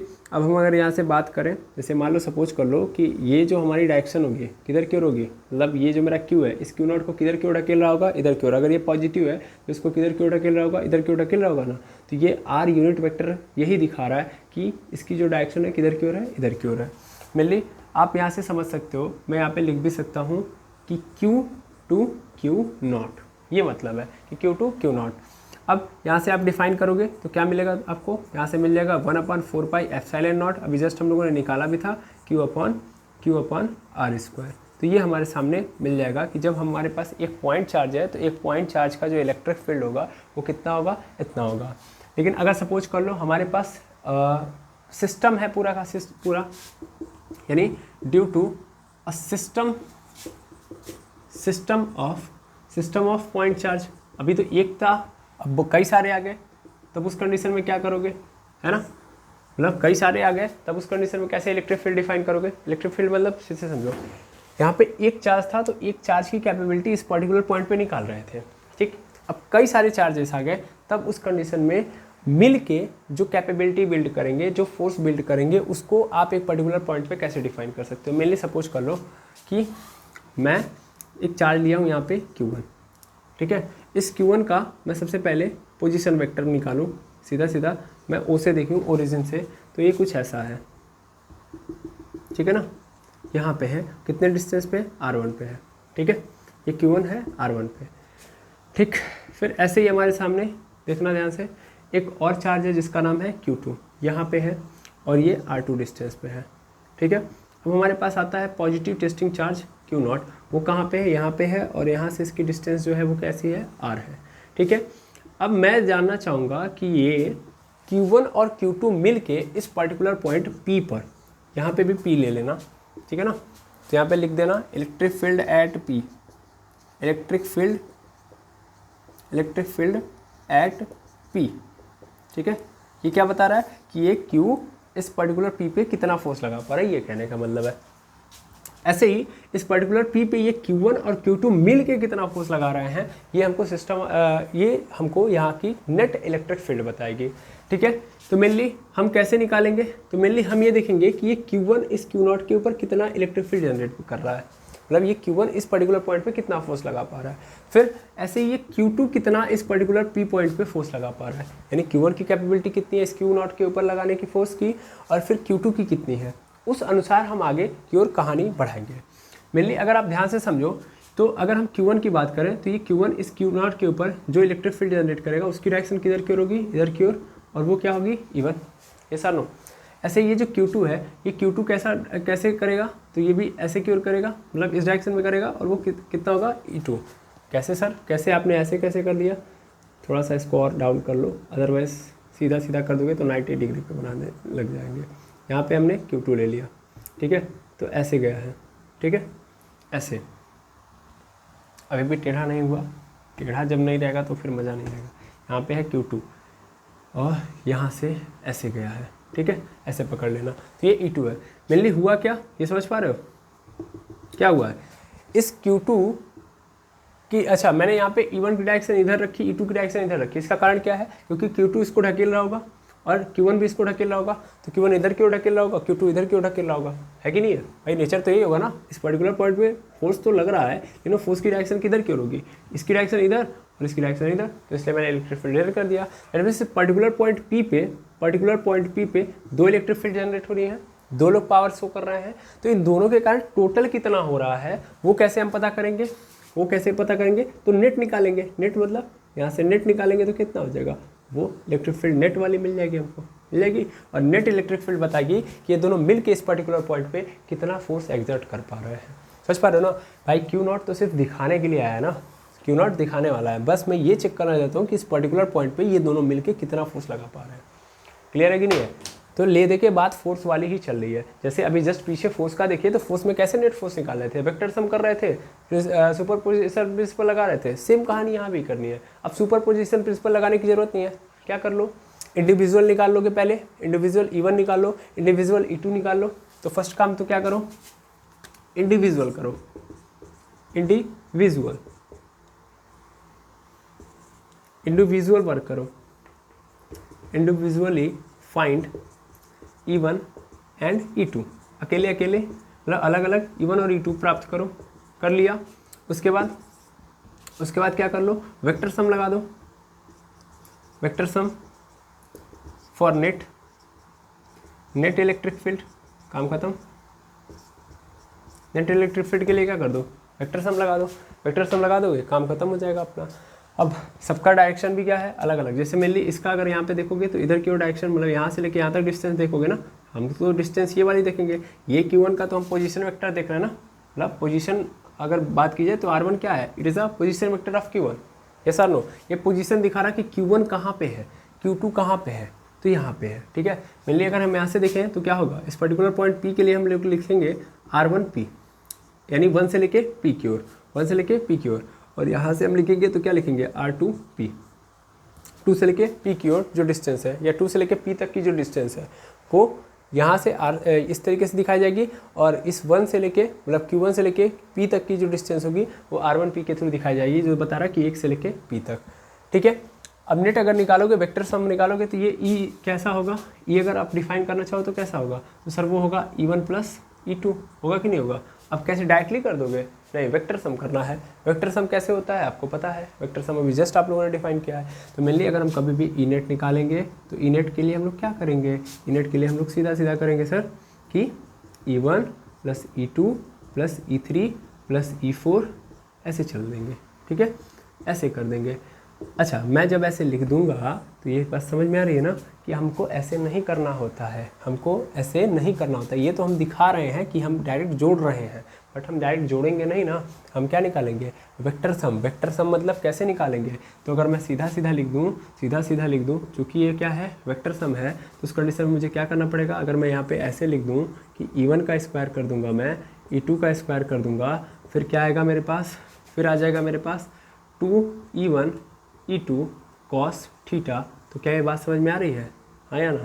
तो ये होगा एक्चुअल में, ये होगा, आएगा समझ में। और यहाँ पे बगल में क्या करना होगा, आपको पुट करना होगा इसका यूनिट वेक्टर। तो यूनिट वेक्टर क्या होगा, आर कैप। इसीलिए हम लोगों ने पोजीशन वेक्टर लिया था, ताकि हम डायरेक्शन दिखा पाएँ। हमने जो ओरिजिन से ये पूरा का पूरा खेल बनाया है ताकि हम क्या बता पाएँ, ताकि हम डायरेक्शन बता पाएँ। तो यहाँ से ये हो जाएगा, मैं पुनः यहाँ पे लिख दे रहा हूँ, E net is equal to under root में E1 का स्क्वायर प्लस E2 का square plus 2E1 E2 cos theta, और बगल में क्या हो जाएगा, आर कैप।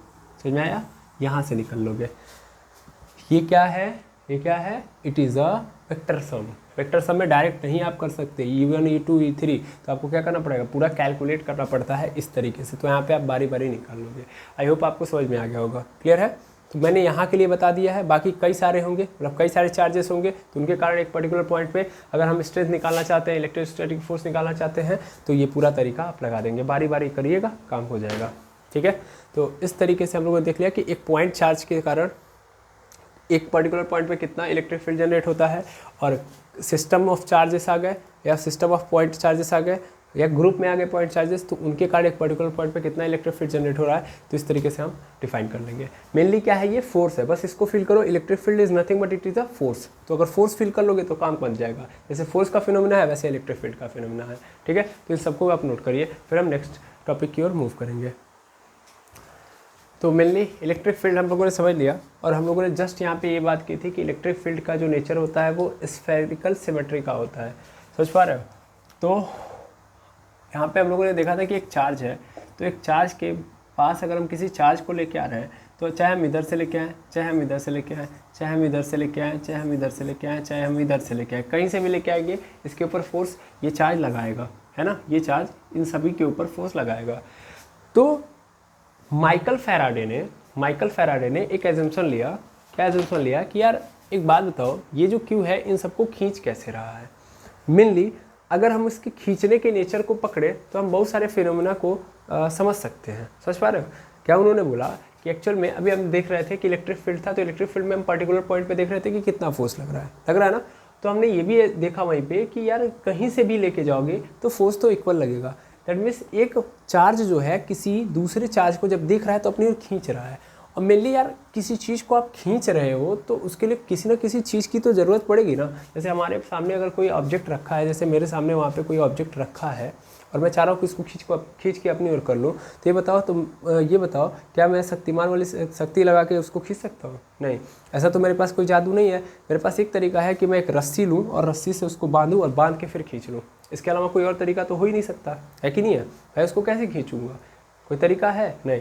या ना ही मैं आयरन मैन हूँ, कैसे हाथ करूँगा अपना वो आ जाएगा।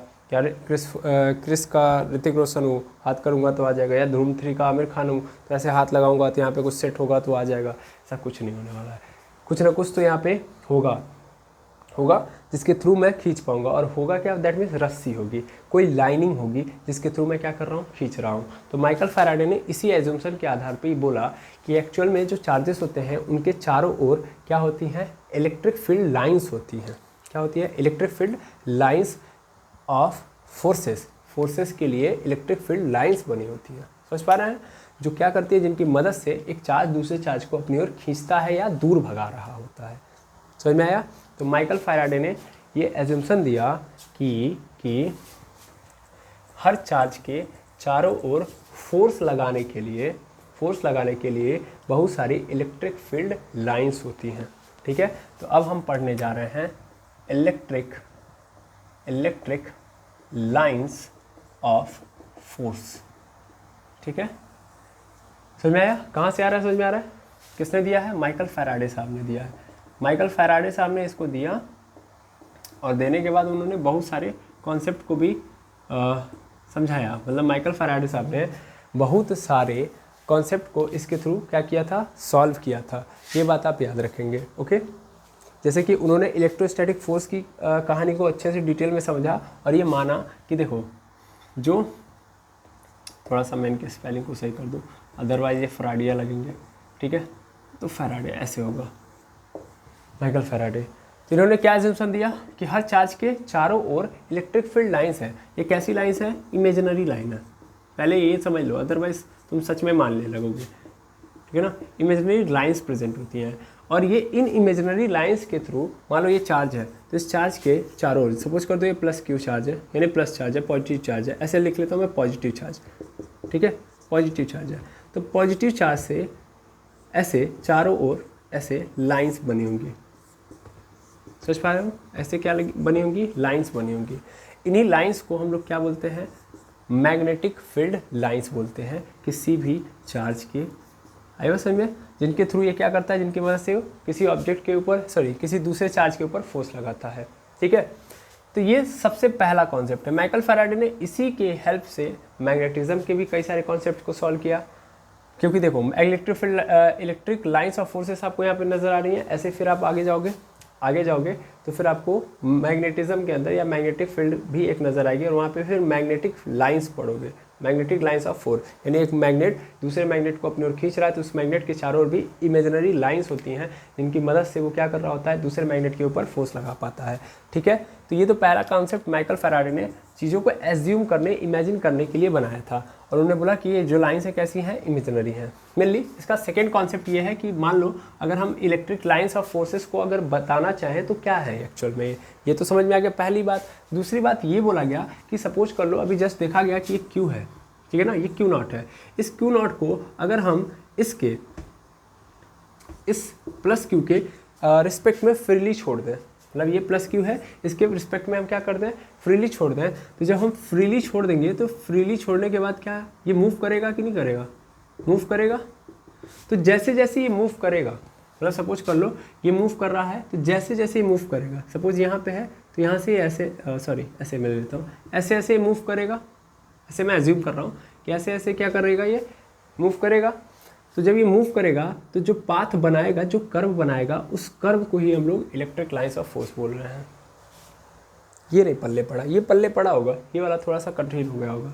मैंने बोला कि एक पॉजिटिव टेस्ट चार्ज को या टेस्टिंग पॉजिटिव चार्ज को अगर हम लोग छोड़ दें किसी चार्ज के इलेक्ट्रिक फील्ड में, इलेक्ट्रिक फील्ड समझ पा रहे हो ना, बिल्कुल, मतलब उसके कवर क्षेत्र में रख दें, कवर क्षेत्र में रख दें, तो ये जब फ्रीली छोड़ दोगे तो इसके कारण ये क्या करने लगेगा, मूव करने लगेगा। फ्रीली क्या छोड़ने पे ये क्या करने लगेगा, मूव करने लगेगा। और जब ये मूव करने लगेगा तो जो पाथ बनाएगा, जो कर्व बनाएगा, जो पाथ है उसको एक कर्व के रूप में ड्रॉ कर दो। इसी कर्व को हम लोग इलेक्ट्रिक लाइन्स ऑफ फोर्स कह रहे हैं। बिकॉज ये मूव कैसे कर पा रहा है, क्योंकि ये फोर्स लगा रही है, तो इसीलिए इसको क्या बोल दिया गया, इलेक्ट्रिक लाइन्स ऑफ फोर्स। तो बहुत डिटेल में आपको समझाया जा रहा है, समझ पा रहे हो। ये बहुत छोटी बातें हैं लेकिन बहुत मोटी बातें हैं। मेनली ये जो था ये बहुत पुरानी बातें नहीं थी, मतलब पुराना या सबसे बेटर कॉन्सेप्ट तो यही है, लेकिन नया कॉन्सेप्ट या मॉडर्न कॉन्सेप्ट ये कहता है कि एक्चुअल में इलेक्ट्रिक लाइन्स ऑफ फोर्स क्या है। तो एक चार्ज के चारों ओर या एक चार्ज के रिस्पेक्ट में किसी दूसरे किसी दूसरे छोटे चार्ज को छोड़ दो फ्री, तो वो क्या करेगा, इसके कारण अपने ऊपर एक फोर्स फील करेगा। उस फोर्स के कारण वो क्या करना स्टार्ट कर देगा, मूव करना स्टार्ट करेगा। और मूव करने का मतलब वो एक पाथ बनाएगा, मूव करेगा तो पाथ बनाएगा। और उस पाथ को एक कर्व के थ्रू जब तुम ड्रॉ करोगे तो वो कर्व ही क्या कहलाएगा, इलेक्ट्रिक लाइन्स ऑफ फोर्स कहलाएगा। क्लियर है, ये इलेक्ट्रिक लाइन्स ऑफ फोर्स होता है, इसको आप खुद लिख लोगे, ठीक है। चलो अब आगे देखो, आगे देखो, अगर मैं इसके लिए एक फिगर ड्रॉ करूँ यहाँ पे, तो मेनली ऐसे आपको नज़र आएगा कुछ इस तरीके से कि हमारा जो चार्ज है क्यू नॉट वो ट्रैवल कर रहा होगा, क्यू नॉट ऐसे ट्रैवल कर रहा होगा, ठीक है। तो ये क्या है, इमेजिनरी लाइन है। माइकल फैराडे ने एज्यूम करने के लिए कि कैसे एक चार्ज किसी दूसरे चार्ज को अपनी ओर खींच रहा है। या दूसरी बात कि यहाँ से एक बात और समझ लेना कि मेनली मैं एक बात ऐसे बोलूँ कि कोई मैग्नेट दूसरे मैग्नेट को किस तरीके से अपनी ओर खींच रहा है, इस चीज़ को इमेजिन करने के लिए और इमेजिन करके उनको अप्लाई करने के लिए उन्होंने ये कॉन्सेप्ट दिया हुआ था, ठीक है। अच्छा समझना ध्यान से, अगर मैं बात और करूँ, डिटेल में करूँ, तो मेनली यहाँ से हम लोग ये बोल सकते हैं कि ये जो चार्जेस हैं या इलेक्ट्रिक लाइन्स ऑफ फोर्सेस हैं, ये एक्चुअल में हमसे ये डील करवाएंगी भाई कि ये इस तरीके का नेचर रखती हैं। किस तरीके का नेचर रखती हैं कि कोई भी चार्ज जब इनके पास आएगा तो ये खींचेंगे, क्या करेंगी, खींचेंगे। इनका नेचर खींचने का होगा या इनका नेचर क्या होगा, ढकेलने का होगा, मतलब केवल खींचेंगे नहीं, ढकेलेंगे भी। तो ये लाइंस की मदद से आप एज्यूम कर सकते हो कि किस तरीके से खींचेंगे और किस तरीके से ढकेलेंगे। तो दोनों कॉन्सेप्ट आपको समझ में आ गए होंगे, बिल्कुल। अब थोड़ी सी प्रॉपर्टीज़ के बारे में बात कर लेते हैं, ठीक है। ये दोनों बातें आप नोट कर लेंगे, ठीक। अब देखिएगा प्रॉपर्टीज़, क्योंकि इनमें सबसे इंपॉर्टेंट चीज़ है प्रॉपर्टीज़। तो प्रॉपर्टी क्या होगी वो देख लेते हैं हम लोग। दोनों बातों को मैंने लिखा नहीं है, मैं आपके भरोसे छोड़ रहा हूँ, आप लिख देंगे। Properties of electric lines of force. तो सबसे पहला ये है, सबसे पहली प्रॉपर्टी है कि ये जो लाइन्स होती हैं वो कंटिन्यूअस होती हैं और स्मूथ होती हैं और कर्व बनाती हैं, यानी कंटिन्यूअस स्मूथ कर्व होती है। दैट मीन्स कुछ इस तरीके से आपको नज़र आएंगी, ऐसे ब्रेकिंग वाली लाइन नहीं नज़र आएगी और ऐसे जिगजैग वाली लाइन नहीं नज़र आएगी, ठीक है ना, एकदम स्मूथ कंटिन्यूअस होगी। कौन, ये इलेक्ट्रिक लाइन्स ऑफ फोर्स, पहली बात।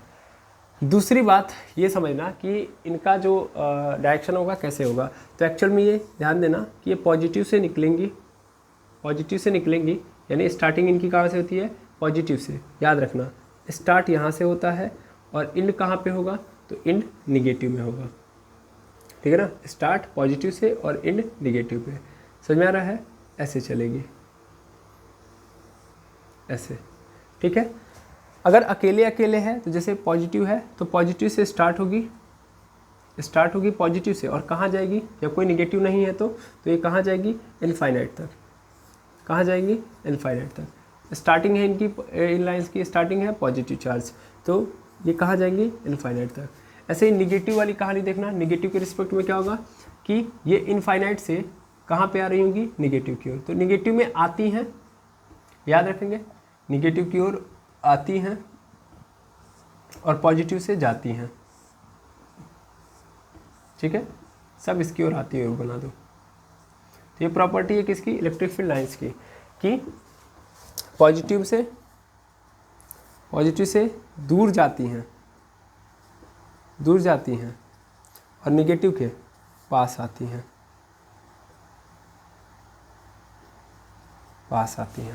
ठीक है, ये बात ध्यान रखिए। हाँ, एक बात जरूर है कि ये कोई क्लोज लूप नहीं बनाती है, do not form close loop मतलब जैसा कि आप सभी लोग मैग्नेट के अंदर पढ़े होंगे, क्या पढ़े होंगे कि जैसे मैग्नेट में क्या होता है, एक नॉर्थ पोल होता है, एक साउथ पोल होता है। तो नॉर्थ पोल से ये चुंबकीय रेखाएं निकलती हैं, ठीक है ना, चुंबकीय रेखाएं कहाँ से निकलती हैं, नॉर्थ पोल से निकलती हैं, साउथ पोल तक जाती हैं और साउथ पोल से फिर अंदर जाती हैं नॉर्थ पोल में, ऐसे चल रही होती हैं, है ना, मतलब नॉर्थ पोल से निकलती है साउथ पोल की ओर जाती है और साउथ पोल से फिर नॉर्थ पोल की ओर, ऐसे ये क्या बनाती हैं, एक लूप बना देती हैं, एक क्लोज कर्व बनाती हैं, यहाँ पे बोल सकता हूँ मैं क्लोज कर्व बनाती हैं, ठीक है।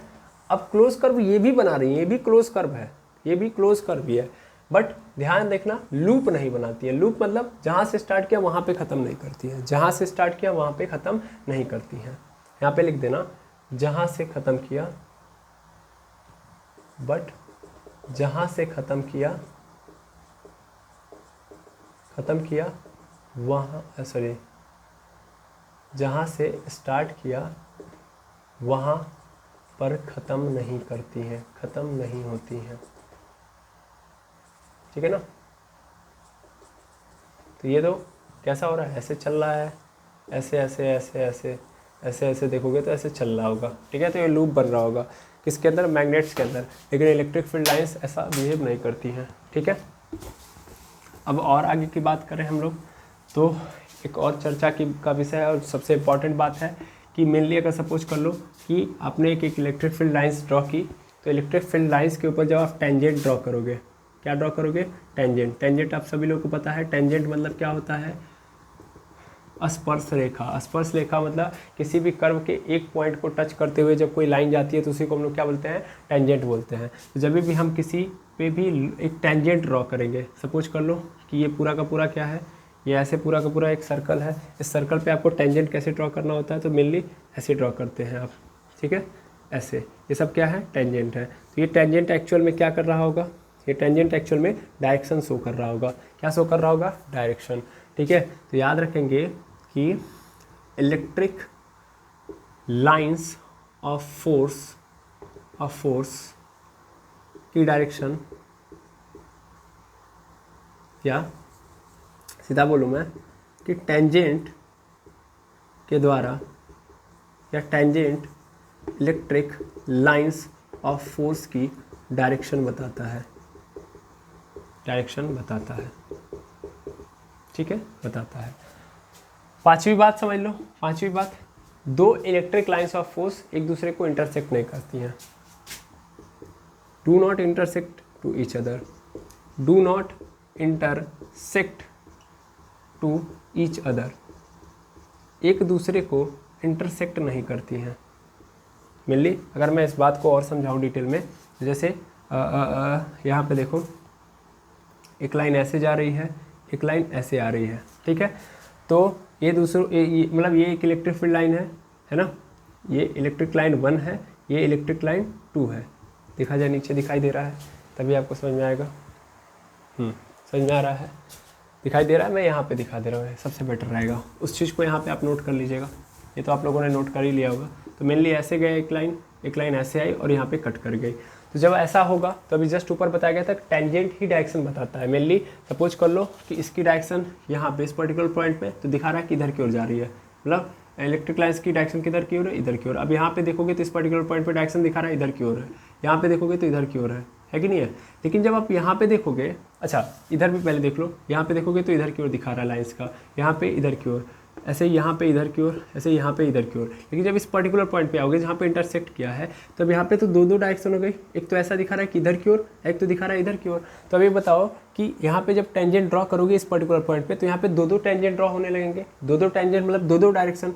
ये दिखा रहा है कि जो ऐसे समझो, अभी हमने क्या बोला कि ये जो इलेक्ट्रिक लाइन्स ऑफ फोर्सेस हैं वो क्या है, वो एक्चुअल में ये बता रही हैं कि एक फ्री टेस्टिंग चार्ज जो है वो कैसे मूव करेगा, कैसे मूव कर रहा होगा। तो अगर मैं इस पर्टिकुलर पॉइंट पे देखूँ, वो कैसे मूव करेगा और उसकी डायरेक्शन कौन बता रहा होगा, तो वो टेंजेंट बता रहा होगा। जिस तरीके से वो मूव कर रही होंगी तो एक पाथ बना रही होंगी, एक कर्व बना रही होंगी, उस कर्व पे मैं टेंजेंट ड्रॉ करूँगा तो बता देगा कि किस डायरेक्शन में अब पार्टिकल जा रहा है या किस डायरेक्शन में पार्टिकल मूव कर रहा है।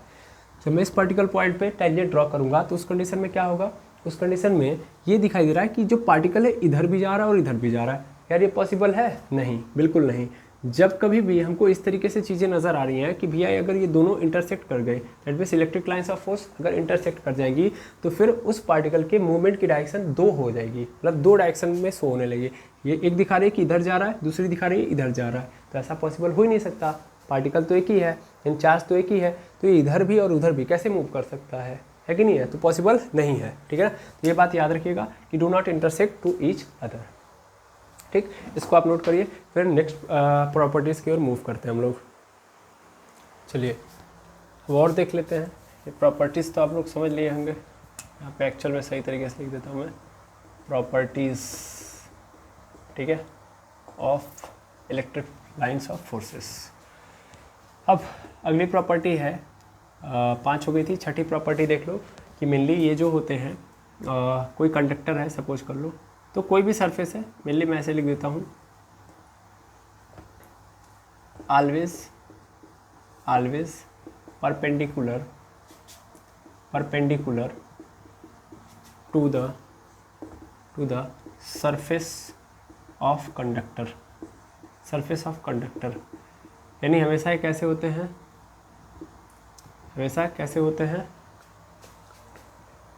एक सेकेंड, कंडक्टर। मेनली यहाँ पे आपको दो तरीके से कंडक्टर मिलेंगे। एक कंडक्टर ऐसा होगा जिसके ऊपर पॉजिटिव चार्ज होगा, ठीक है, और एक कैसा होगा, नॉर्मली कंडक्टर होगा, कोई भी कंडक्टर या कोई भी मेटल ऐसे चुपचाप बैठा होगा। तो समझो ध्यान से इलेक्ट्रिक फील्ड लाइंस कैसे बिहेव करेंगे। मेनली इलेक्ट्रिक फील्ड लाइंस अगर सपोज कर लो इनकी बात कर लें तो इसमें तो सीधा ऐसे निकलेंगी। ये मान लो सेंटर है तो इस सेंटर से ऐसे निकल रही होंगी, बस इसको याद रख लो, कैसे निकल रही होंगी, ऐसे, ठीक है, ऐसे ही यहाँ पे ऐसे ऐसे ऐसे ऐसे, ठीक है, इस तरीके से। अंदर इलेक्ट्रिक फील्ड नहीं होगी, अंदर इलेक्ट्रिक फील्ड ज़ीरो होगी, इसके बाहर इलेक्ट्रिक फील्ड होगी, ठीक है। अभी मैं एक बात और समझाऊंगा आगे, जब हम लोग एक टॉपिक पढ़ रहे होंगे कंटिन्यूअस चार्ज डिस्ट्रीब्यूशन, वहाँ पे मैं समझाऊंगा, ज़्यादा आपको बेटा समझ में आएगा, लेकिन फिलहाल में समझिए। मेनली कोई भी जो इलेक्ट्रिक फील्ड लाइंस होती हैं वो इलेक्ट्रिक लाइंस ऑफ फोर्सेस जो होती है मेनली सरफेस किसी भी कंडक्टर के सरफेस के परपेंडिकुलर होती है। ध्यान से देखो तो ये क्या है, 90 डिग्री बना रही है, नहीं बना रही है, तो हमेशा इलेक्ट्रिक फील्ड लाइन्स जो होती हैं वो सरफेस के परपेंडिकुलर होती हैं, क्लियर है। लेकिन जब पॉजिटिवली चार्ज होगा तो इसके रेडियस से जाती हुई नजर आए, सॉरी इसके सेंटर से जाती हुई नजर आएंगी। जब ये न्यूट्रल होगा तो मेनली जो इलेक्ट्रिक फील्ड लाइन्स होंगी, इलेक्ट्रिक फील्ड लाइन्स का जो बिहेवियर होगा, सपोज कर लो कि यहाँ पे है हमारा कंडक्टर और इस कंडक्टर के अंदर अगर आ रही है कोई इलेक्ट्रिक फील्ड लाइन्स, ठीक है ना, आ रही है, मैंने बोला आ रही है, तो इस तरीके से आएगी और हल्का सा क्या हो जाएगी, स्लाइटली मूव कर जाएगी, हल्का सा स्लाइटली क्या कर जाएगी, मूव करेगी। बनाएगी तो नॉर्मल ही, लेकिन हल्का सा क्या कर जाएगी, मूव कर जाएगी। नॉर्मल यानी 90 डिग्री बनाएगी, लेकिन हल्का सा मूव कर जाएगी। मूव किधर की ओर करेगी, इसके सेंटर की ओर, ऐसे, फिर ऐसे निकलेगी और फिर हल्का सा ऐसे मुड़ के फिर निकलेगी। समझ पा रहे हैं, ऐसे चल रही होगी। मतलब यहाँ पे देखो तो सीधा चल रहा है, ऐसे ऐसे, समझ में आ रहा है, सीधा। लेकिन इसमें क्या होगा, हल्का सा मुड़ के आएगी, बिकॉज यहाँ पे पॉजिटिवली चार्ज है तो सीधा निकलेगी। बस याद क्या रखना है इसमें कि सरफेस के कंडक्टर के सरफेस से हमेशा जब निकलेगी तो ऑलवेज कैसी होगी, परपेंडिकुलर होगी। समझ पा रहे हो, तो आएगी हमेशा तो कैसे आएगी ऐसे, लेकिन हल्का सा मुड़ जाएगी, सेंटर पे जाएगी, फिर सेंटर से यहाँ पे आएगी और फिर यहाँ से हल्का सा फिर मुड़ के ऐसे निकल जाएगी। समझ पा रहे हो? लेकिन बनाएगी हमेशा 90 डिग्री। तो इस तरीके का बिहेवियर आपको देखने के लिए मिलेगा किसी भी कंडक्टर के सरफेस पे। दैट मीन्स हमेशा याद रखेंगे कि 90 डिग्री होगी किसी भी सरफेस पे। कोई भी कंडक्टर है उसके सरफेस से जो इलेक्ट्रिक फील्ड लाइन्स होंगी वो कैसे होंगी? 90 डिग्री पे होंगी। अच्छा, सातवीं प्रॉपर्टी और देख लो, मतलब एक और इम्पॉर्टेंट पॉइंट है मेनली। अगर बात करोगे आप तो मान लो कोई चार्ज है, ये चार्ज, तो इस चार्ज के जो नज़दीकी इलेक्ट्रिक फील्ड लाइन्स होंगी, मतलब इस चार्ज से इलेक्ट्रिक फील्ड लाइन्स निकलेंगी, तो जितनी नज़दीक वाली रहेंगी, जितनी नज़दीक रहेंगी वो डेंस रहेंगी। या सीधा सीधा बोलूँ तो नज़दीकी अगर बात करोगे, नज़दीक, तो नज़दीकी में अगर बात करोगे तो ज़्यादा इलेक्ट्रिक फील्ड लाइन्स होंगी या इलेक्ट्रिक लाइन्स ऑफ फोर्सेस जो होंगी बहुत तगड़ी होंगी, यानी इनके स्ट्रेंथ जो होगी नज़दीक, नज़दीक क्या होगी? ज़्यादा होगी, यानी नियर स्ट्रेंथ, मतलब जब नियर रहेंगी तो स्ट्रेंथ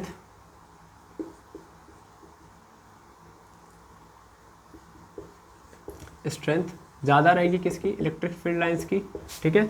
और जब फार रहेंगी, मतलब दूर रहेंगी, तो दूर रहेंगी तो इनकी स्ट्रेंथ क्या हो जाएगी? कम हो जाएगी। वो तो दिख भी रहा है, डेंसिटी से भी आप समझ सकते हो। तो यहाँ पे स्ट्रेंथ क्या हो जाएगी? कम हो जाएगी, स्ट्रेंथ कम हो जाएगी इलेक्ट्रिक फील्ड लाइंस की, ठीक है। इलेक्ट्रिक फील्ड लाइंस की स्ट्रेंथ क्या हो जाएगी? कम। नियर रहेंगी, पास रहेंगी तो स्ट्रेंथ ज़्यादा, और दूर रहेंगी तो स्ट्रेंथ कम हो जाएगी। इस बात को आप जितना आसानी से हो सकता है उतना आसानी से समझ सकते हो, ठीक है। पहले यहाँ से भी आप समझ सकते हो कि मैं एक फिगर यहाँ से ड्रॉ कर सकता हूँ।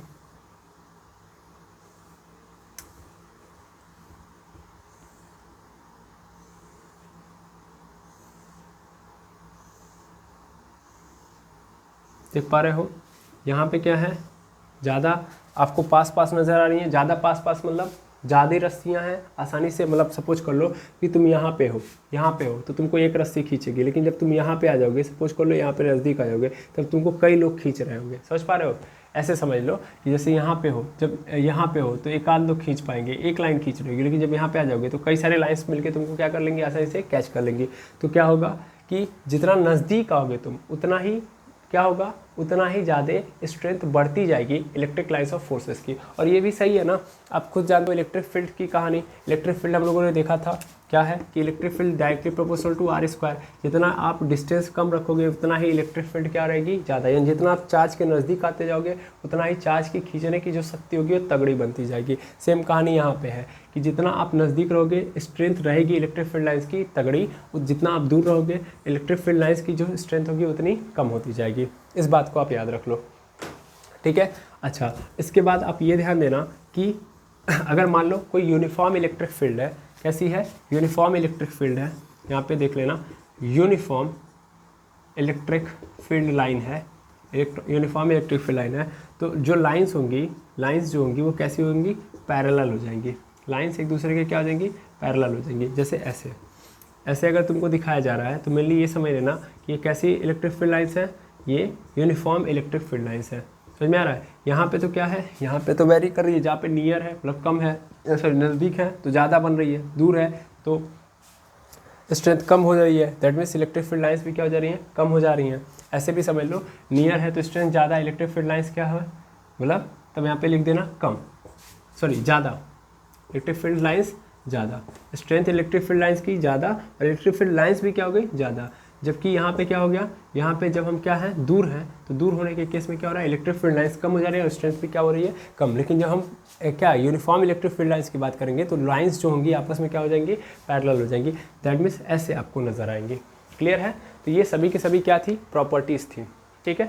जब भी आपको इस तरीके से इलेक्ट्रिक फील्ड लाइन्स दिखाई दे तो दैट मीन्स ये समझ लीजिएगा कि कहीं भी वेरी नहीं कर रही। दैट मीन्स ये ऐसा नहीं है कि यहाँ पे स्ट्रेंथ ज़्यादा है, यहाँ पे कम है, यहाँ पे ज़्यादा है, यहाँ पे ज़्यादा कम है। यहाँ पे ज़्यादा और कम वाली कहानी यहाँ पे इस तरीके की इलेक्ट्रिक फील्ड में आपको नजर आएगी। क्लियर है? आई होप आपको समझ में आ गया होगा ये जितनी भी प्रॉपर्टी है इलेक्ट्रिक फील्ड लाइन्स की, ठीक है।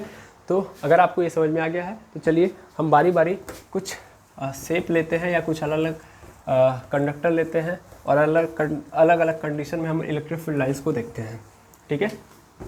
तो सबसे पहले हम लोग देखेंगे इलेक्ट्रिक फील्ड लाइन्स कैसी होंगी अगर हमारे पास अलग अलग चार्जेस हों या चार्ज बॉडी हो। प्रॉपर्टी हटाओ, अब देखो ध्यान से। क्योंकि बहुत इंपॉर्टेंट टॉपिक है, इसलिए थोड़ा ध्यान देंगे। तो सबसे पहले नंबर पे हमारे पास आता है चार्ज बॉडी का इलेक्ट्रिक फील्ड लाइंस कैसा होता है, या इलेक्ट्रिक लाइंस ऑफ फोर्स कैसी होती है। Charge bodies. अब चार्ज बॉडीज़ मतलब सिंपल समझो, चार्ज बॉडी दो तरीके की हो सकती है, या तो पॉजिटिवली चार्ज या तो निगेटिवली चार्ज, है ना, निगेटिवली चार्ज। इसी तरीके से तो बॉडी हो सकती है। बल्कि अगर पॉजिटिव चार्ज है तो उनमें कैसा होता है इलेक्ट्रिक फील्ड लाइंस, तो जाते हुए नज़र आता है। कैसा नो, ऐसे होता है चारों ओर। कैसा नो, क्या किसी ओर छूट जाता है, बिल्कुल नहीं। तो अगर इसमें बात करेंगे पॉजिटिवली चार्ज बॉडी की बात करोगे तो इसके अंदर इलेक्ट्रिक फील्ड लाइंस कैसी होती हैं, तो भैया स्टार्ट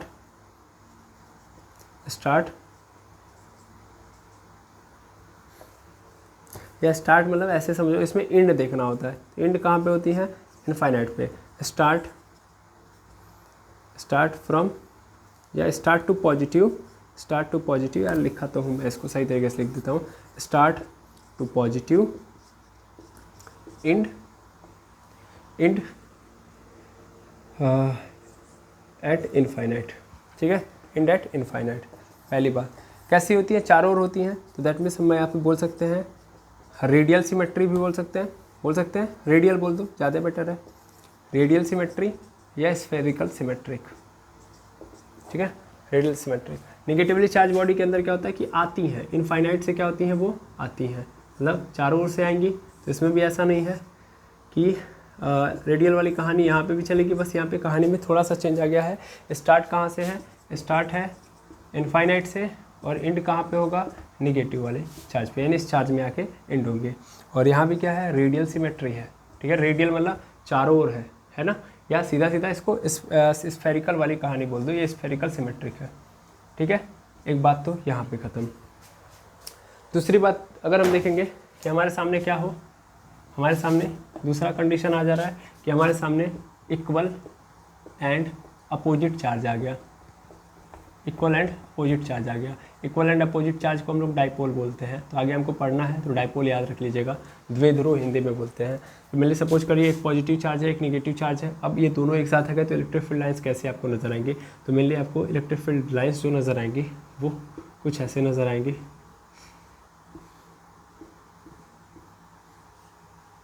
ठीक है, ऐसे नज़र आएंगी और यहाँ से निकलेंगी, इसकी ओर जाएंगी। ठीक, ऐसे, ये भी हम जस्ट देखे भी हैं। ठीक है, ये यहाँ से निकली है तो ऐसे ऐसे लूप, मतलब ऐसे ऐसे आते जाएंगी। ठीक है, आप बना सकते हो। ठीक है,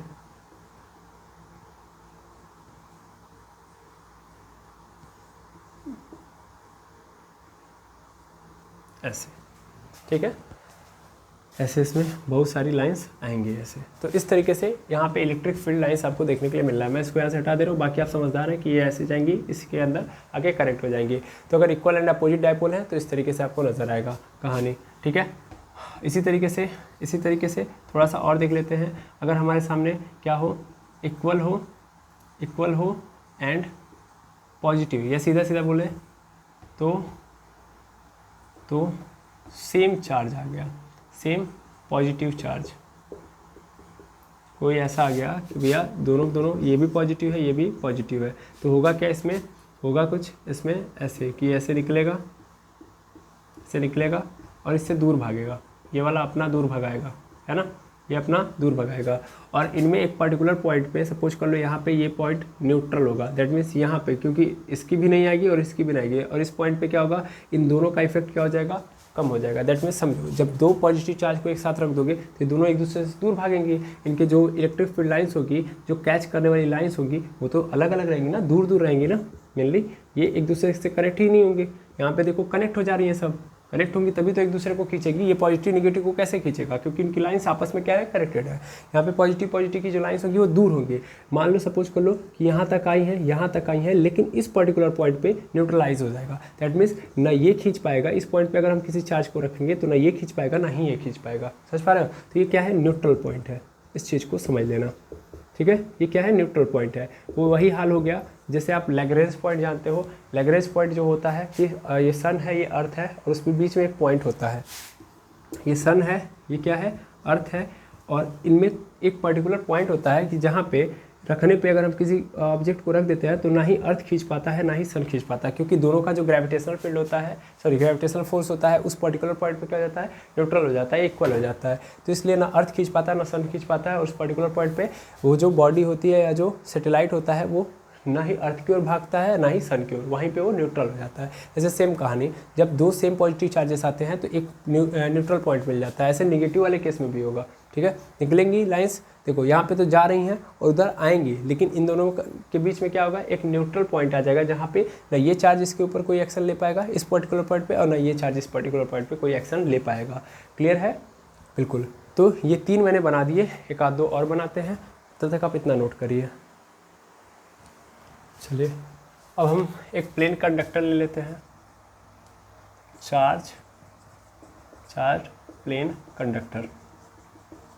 मान लीजिए अगर हम इसको ले लें, जैसे मान लो ये हमारा कंडक्टर है और वो प्लेन है पूरा का पूरा और पॉजिटिवली चार्ज है, तो आप ये पाओगे कि इनके अंदर जो इलेक्ट्रिक फील्ड होगी कैसी होगी, तो कुछ ऐसी होगी।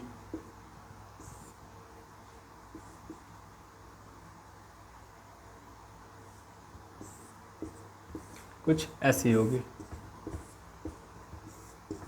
ठीक, ऐसी। मतलब एक तो नॉर्मल होगी, सरफेस के क्या होगी, नॉर्मल होगी, जो प्लेन है उसके नॉर्मल होगी, और दूसरा पैरेलल होगी। नॉर्मल मतलब यहाँ पे लिख देता हूँ, परपेंडिकुलर नॉर्मल, परपेंडिकुलर तो हो ही गया, तो इसके बाद पैरेलल एंड यूनिफॉर्म। 3 बातें याद रखना। जब भी हमको कंडक्टर ऐसे दे रहा है तो उस कंडीशन में चार्ज प्लेन कंडक्टर के अंदर हमारा जो इलेक्ट्रिक फील्ड लाइन होगा वो क्या होगा, यूनिफॉर्म होगा, परपेंडिकुलर होगा to the surface and parallel होगा टू द सरफेस। ठीक है। अच्छा देखो, sorry, perpendicular to the surface and parallel to each other, यहाँ पे लिख देना, perpendicular to surface and parallel to each other, एक दूसरे के पैरेलल होगा और यूनिफॉर्म होगा। ठीक है, ये बात याद रख लेना। आई होप समझ में आ गया होगा। ठीक है। अच्छा, इसके पहले हम लोगों ने जो देखा था पॉजिटिव और निगेटिव वाले में, तो थोड़ा ध्यान दीजिएगा, वहाँ पे जो सिमेट्री बन के तैयार हो रही थी वो सिमेट्री सिलेंड्रिकल सिमेट्री कहलाती है, तो उसको थोड़ा सा नोट कर लीजिएगा। वहाँ पे जब हमारे सामने ऐसे आ रहा है कि पॉजिटिव चार्ज है, यहाँ पे भी पॉजिटिव चार्ज है और ऐसे निकल रहा है, ऐसे ये यहाँ से निकल रहा है, यहाँ से निकल रहा है, यहाँ से निकल रहा है, ऐसे यहाँ पे, तो ये पूरा का पूरा जो लूप तैयार कर रहे हैं ये सब कैसा है, सिलेंड्रिकल सिमेट्री का है। यानी कैसी सिमेट्री है इनकी, सिलेंड्रिकल सिमेट्री है। ठीक है, इस बात को याद रखेंगे, सिलेंड्रिकल सिमेट्री है। ठीक, एक सिलेंडर के माफी पूरी की पूरी सिमेट्री बन रही है। इसके सबसे पहले जब हम पॉजिटिव निगेटिव देख रहे थे तो वहाँ पे तो पूरा का पूरा एक सिलेंडर बन ही जा रहा था ना, तो वहीं से करेक्ट कर लो। ठीक है, ये ऐसे बन रहा था, ऐसे बन रहा था, ऐसे बन रहा था, ऐसे, तो एक सिलेंड्रिकल सिमेट्री इसको हम बोलेंगे। ठीक है, क्लियर है? आई होप समझ में आ गया होगा। ठीक, तो सिलेंड्रिकल सिमेट्री है। एक चीज़ और समझ लेना कि अगर मान लो इलेक्ट्रिक फील्ड लाइंस की डेंसिटी ज़्यादा है, डेंसिटी हाई, तो स्ट्रेंथ भी क्या होगी,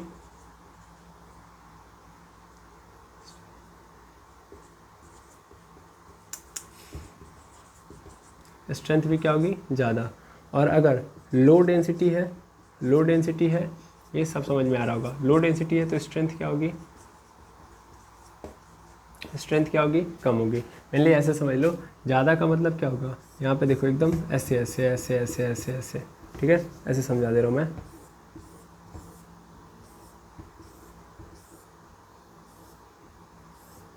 ऐसे, तो इस पर्टिकुलर पॉइंट पे क्या है, डेंसिटी क्या है, ज़्यादा, डेंसिटी क्या है, ज़्यादा। ऐसे लिख देता हूँ मैं, डेंसिटी ज़्यादा है तो स्ट्रेंथ भी क्या होगी, ज़्यादा। जबकि इस पर्टिकुलर पॉइंट पे डेंसिटी क्या है, कम, तो स्ट्रेंथ भी क्या होगी, कम। ठीक है, बिल्कुल। एक बात, दूसरी बात ये समझ लेना कि किसी भी कंडक्टर के अंदर की जो कहानी होती है, तो इसमें अंदर की ओर इलेक्ट्रिक फील्ड क्या होता है, ज़ीरो होता है। तो आप ये ढूंढ के लेके आइएगा कि आखिर अंदर इलेक्ट्रिक फील्ड जीरो क्यों होता है। ठीक है, किसी भी कंडक्टर के अंदर का इलेक्ट्रिक फील्ड जीरो होता है, बाहर इलेक्ट्रिक फील्ड होता है। दैट मीन्स ये अपने अंदर किसी चार्ज को ला के रख दोगे तो वहाँ पे कुछ नहीं कर पाएगा, हाँ, अगर कोई चार्ज यहाँ पे आ रहा है तो इसको खींचेगा, समझ पा रहे हो, ये इसको अपनी ओर खींचेगा। रही अगर चार्ज बॉडी है तो इस चार्ज बॉडी की कहानी ये है कि भैया सबसे पहली बात कि ये इस आवेश को अपनी ओर खींचेगा, तभी खींचेगा जब ये चार्ज इस कंडक्टर से बाहर की ओर होगा। अंदर की ओर होगा तो ये खींच नहीं पाएगा, क्योंकि वहाँ पे इलेक्ट्रिक फील्ड ही नहीं जनरेट कर पाएगा। इलेक्ट्रिक फील्ड मतलब सीधा मतलब है कैपेबिलिटी ही नहीं है उसके पास कि वो अंदर की ओर कोई चार्ज आए तो उसको खींच पाए। आई होप समझ में आ गया होगा। ठीक है, तो हम लोगों ने आज बहुत सारे टॉपिक देख लिए हैं। अब जो भी टॉपिक है आगे की ओर हम लोग नेक्स्ट वीडियो के अंदर कंटिन्यू कर रहे होंगे। तो आज के लिए इतना ही, मिलते हैं नेक्स्ट वीडियो के अंदर। Thank you very much एमर्स।